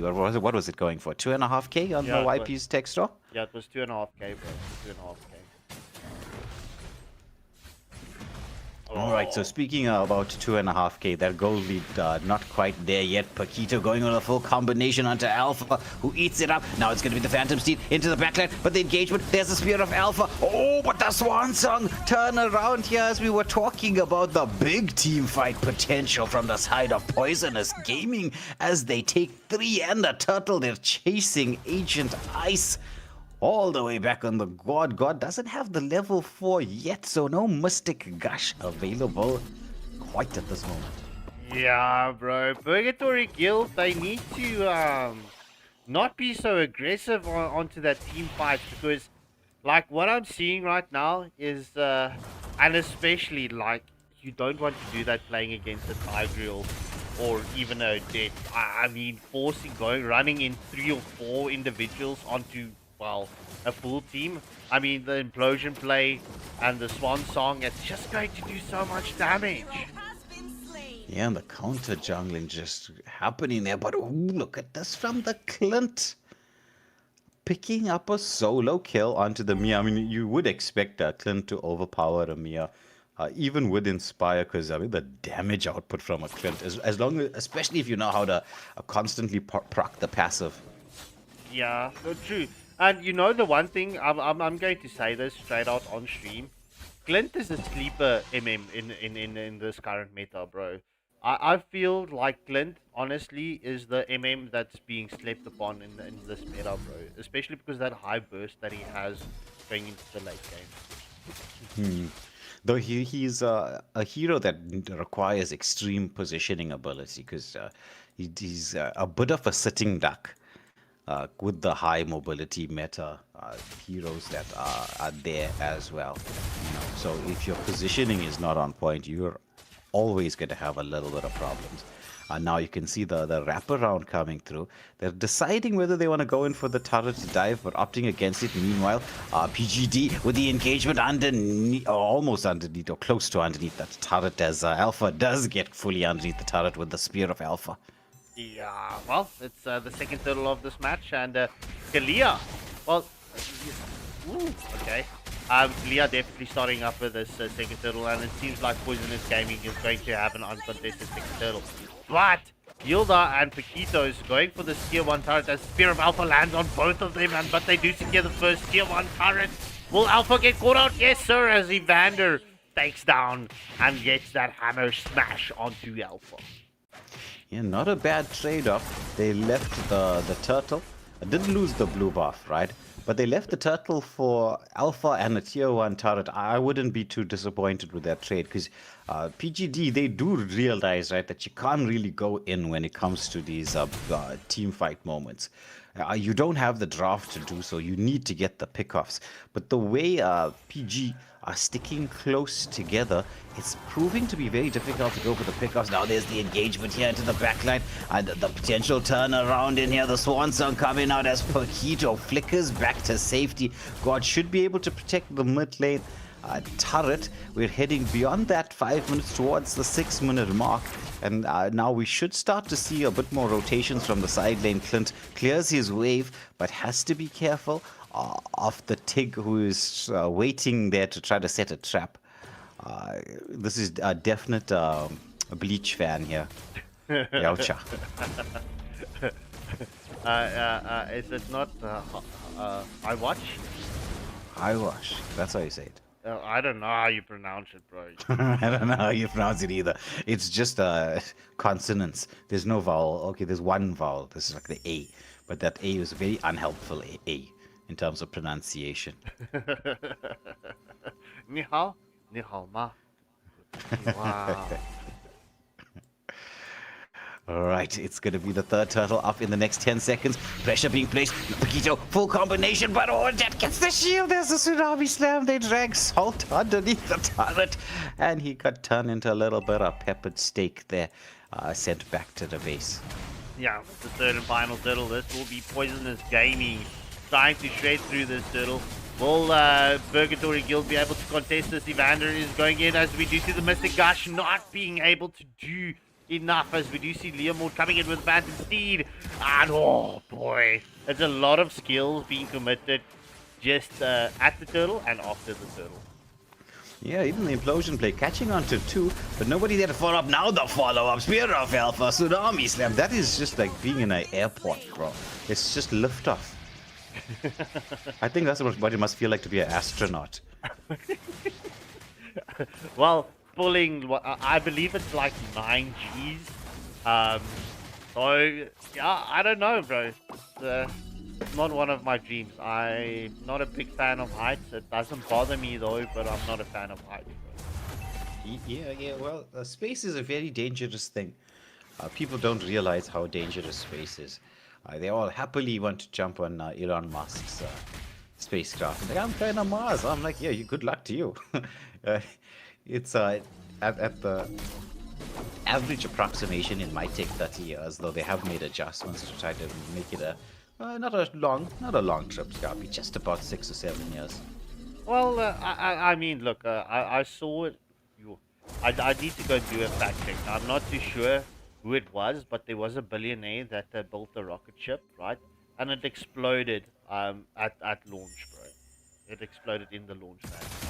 Oh, there's a concealed play into the implosion with the Spear of Alpha, and then it's like I said, this is NASA Central with the airlifts, the continuation of the fight. Leomord trying to get the turnaround with the damage here, but he's gonna get caught out. It's a 4-for-0 exchange. They are gonna be chasing down the Pac-Man, who has the mobility to disengage. But I mean, see, the thing with as you were saying about the rockets, I mean, rocket fuel is like the formula for it is kind of tricky. So one of the problems you have on launch, right? Because the rocket fuel composition is so tricky, you need just the right amount of oxygen to get the launch going to where it needs to be. And without like simple things like humidity factors can play a part. Because it means like with a little bit too much moisture in the air, the fuel's not going to burn as efficiently as you would expect it to, or sometimes maybe too efficiently because there's not enough moisture in the air, and it's not like any one of us are God who can control the moisture in the air. So it's a very tricky thing. Yeah, well, I mean, look, I mean, there's a lot of factors. I mean, you can look at that on an alien island. And go underwater and get reprinted and get controlled by AI. Any case, so Bing Chilling, right, to answer your question, asking why is the McCain or Michaela, the Clint, right, the Clint, why is the Clint so good, right?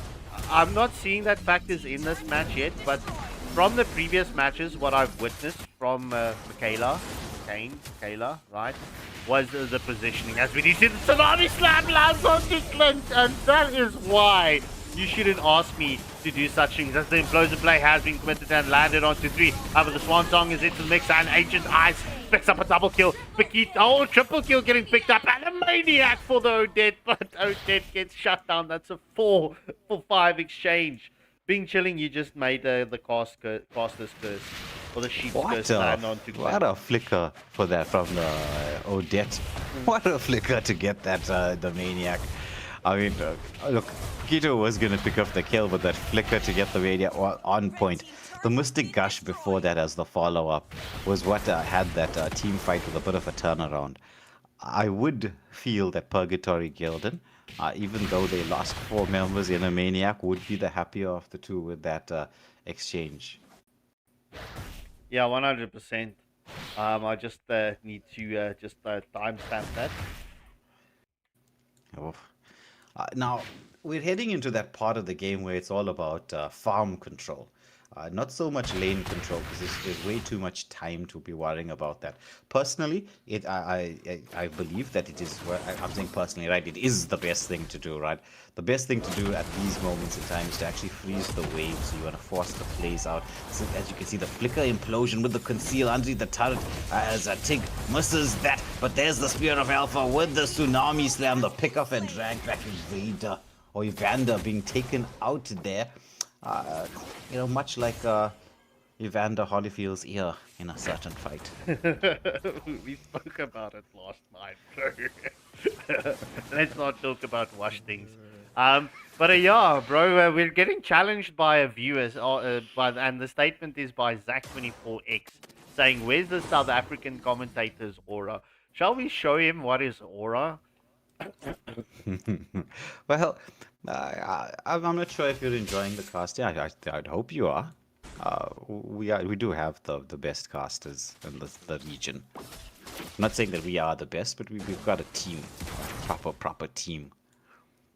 That's pretty decent casters. But let's see. If you're gonna be entertained, we will do like the whole gladiator thing. Oh, you're not entertained, as it's a killing spree for Salt. Takes out the Mia, which is a pretty decent pickup. Considering the Lord is up, but the zoning happening here from Poisonous Gaming is very, very much on point. Oh, but Paquito gets the double. There's the implosion play. Is anybody to follow up? Oh my goodness, the Mystic Gush. Could this be the turnaround? Oh, PGD chasing down. It's a 4-for-0 exchange. They should be able to take this Lord uncontested. Paquito with the plays. Yeah, GG's at this team fight, you know. Obviously this happened after the 12-minute mark, and the 12-minute mark is that the first power spike, well, technically second power spike in this match.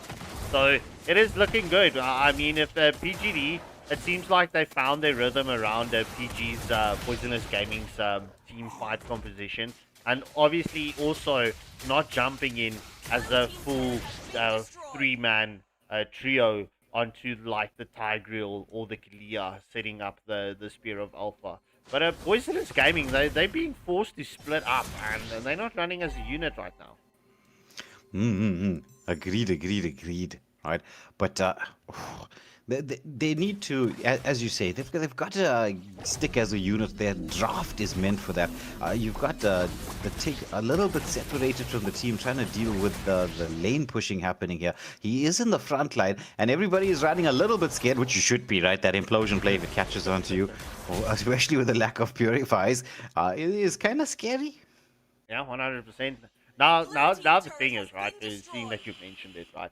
Obviously, like the flicker comes in clutch, especially with the Gord when he's immobile in the Mystic Gush.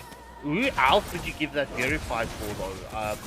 It's not like you want the Hilda on the Purify, and Paquito obviously playing in the XP lane. It's difficult. I don't feel like, yes, there is a lack of Purifies, but there's not a lot of heroes that can actually deal with the Purify in their arsenal right now. I'd actually put it on the Clint, because if he can escape the implosion play, he can escape. But there's a oh, nice from the god. He's like, you shall not pass. We are going to cancel out that invisibility. Yeah, 100%. So yeah, it's just a minute away from the next Mama Lord of this match, right? The question is, we're past that 15-minute mark. It's currently 4 kills advantage in favor of Poisonous Gaming. And as you can see at the item, gold is not going to matter well going forward now. Pretty much everyone is almost full build. Either they're busy with their last item or they're moving on to their last item right now. So, yeah, the gold is not going to matter in, well, 2 seconds. Yeah, well, I'd say in the next 10 seconds or so, it comes down to a question of lane management. Nice slow push being set up there by Odette from Poisonous Gaming. Hilda trying to do the same thing as well. Flicker implosion coming in. As we do see Kalia with the Tsunami Slam onto McCain, but the Mystic Gush coming in from Gord. Could this be clutch? We do see the Phantom Steed onto the back line. Paquito gets the kill onto Alpha. It is currently Mia and Leomord battling it out, but Salt comes in as a salty Paquito taking down the Mia. That's a 4-0 exchange going in favor of Purgatory Guild. Yeah, and a definite uncontested Lord their way. It's just the Odette who survived that, who went for the defense. I think the engagement without the Odette there was a little bit dangerous, because you've got all the set potential in the world, but if Mia gets taken out, then you didn't have the damage to follow it up. Yeah, 100%. Like, Poisonous Gaming, they've got a deadly set, bro. They've got a deadly set for the team fights, but they need to find that groove that they had in the beginning. Their timing is slightly off right now, and I'm not saying it in a bad way. I'm just saying what I'm experiencing at this moment. Yeah, it's a question of timing. They have the big base defensive capabilities. The waves, though, weren't exactly synced up, but now the Swan Song underneath the implosion play. There's the follow-up. The set is in there. They take out 2 in the defense, and that's a double going the way of the Odette. Yeah, well, yeah, this match, bro, has got the potential to go to the 30-minute mark. Not gonna lie. Alright, Kalia trying to get the set plays onto Michaela, or onto the Clint, not being able to do so, as we do see, well, Alpha using that the second recall. That looks like it's the same recall. It does. Alright, well, the Sato with Leah just trying to get the wrap around. Odette is farming on the side lane. Oh my word! Alien one with the damage. Hunter 2. Could this be a moment to turn things around? Odette is not even in there. There's the drag back from underneath the turret. The Phantom Steed does come out from the Learmod. They're trying to get the chase on here. Alpha is pressurizing this mid lane. Odette doing the same for the top lane. There's a push potential here from the side of Poisonous Gaming. Very much on point. Oh, the Tsunami Slam. The pickoff. Oh my goodness. There's only Leomord left alive and the waves are there. Could this be Poisonous Gaming with the turnaround? At this moment, they're storming through like an army. This is the Death Walk as they're chasing down. Nexus is locked onto. Swan Song comes through. Killing spree. Poisonous Gaming takes this matchup. Yeah. Like, I was like listening to what Shroomsy said when he witnessed this Kalia in the jungle, right? Look, it's obviously Kalia is not your first pick jungler, and I feel like it's not going to become a thing. But just witnessing this, right? The Kalia was so devastating, bro. And the reason it just worked with this draft coming in from Poisonous Gaming. I'm not gonna take anything away from Purgatory Guild, Paquito, Gord, Clint, Masterclass, ABZ as well. Evander not having a good match. But yeah, like that Tsunami Slam just into the implosion plays. It was it's disgusting. I'm not gonna lie. Maybe I would definitely pick this up as a troll pick if someone bans out my first pick. I would definitely pick up Kalia jungle just to troll people. But yeah, this was a beautiful match nonetheless. It was highly entertaining. I mean, I certainly enjoyed this, and I'll be looking forward to seeing how these teams perform, or these teams, plural, both of them, as the competition proceeds. And for all of you tuned in to watch, thank you for watching. Also, a big shout out to our sponsors, YP's Tech Store. Don't forget to check out the specials that they have, which is they have some really fantastic specials going through at this moment in time. So don't forget to see what they're bringing to the table. And with that, Scrappy, I think we can say goodbye and good night to the viewers.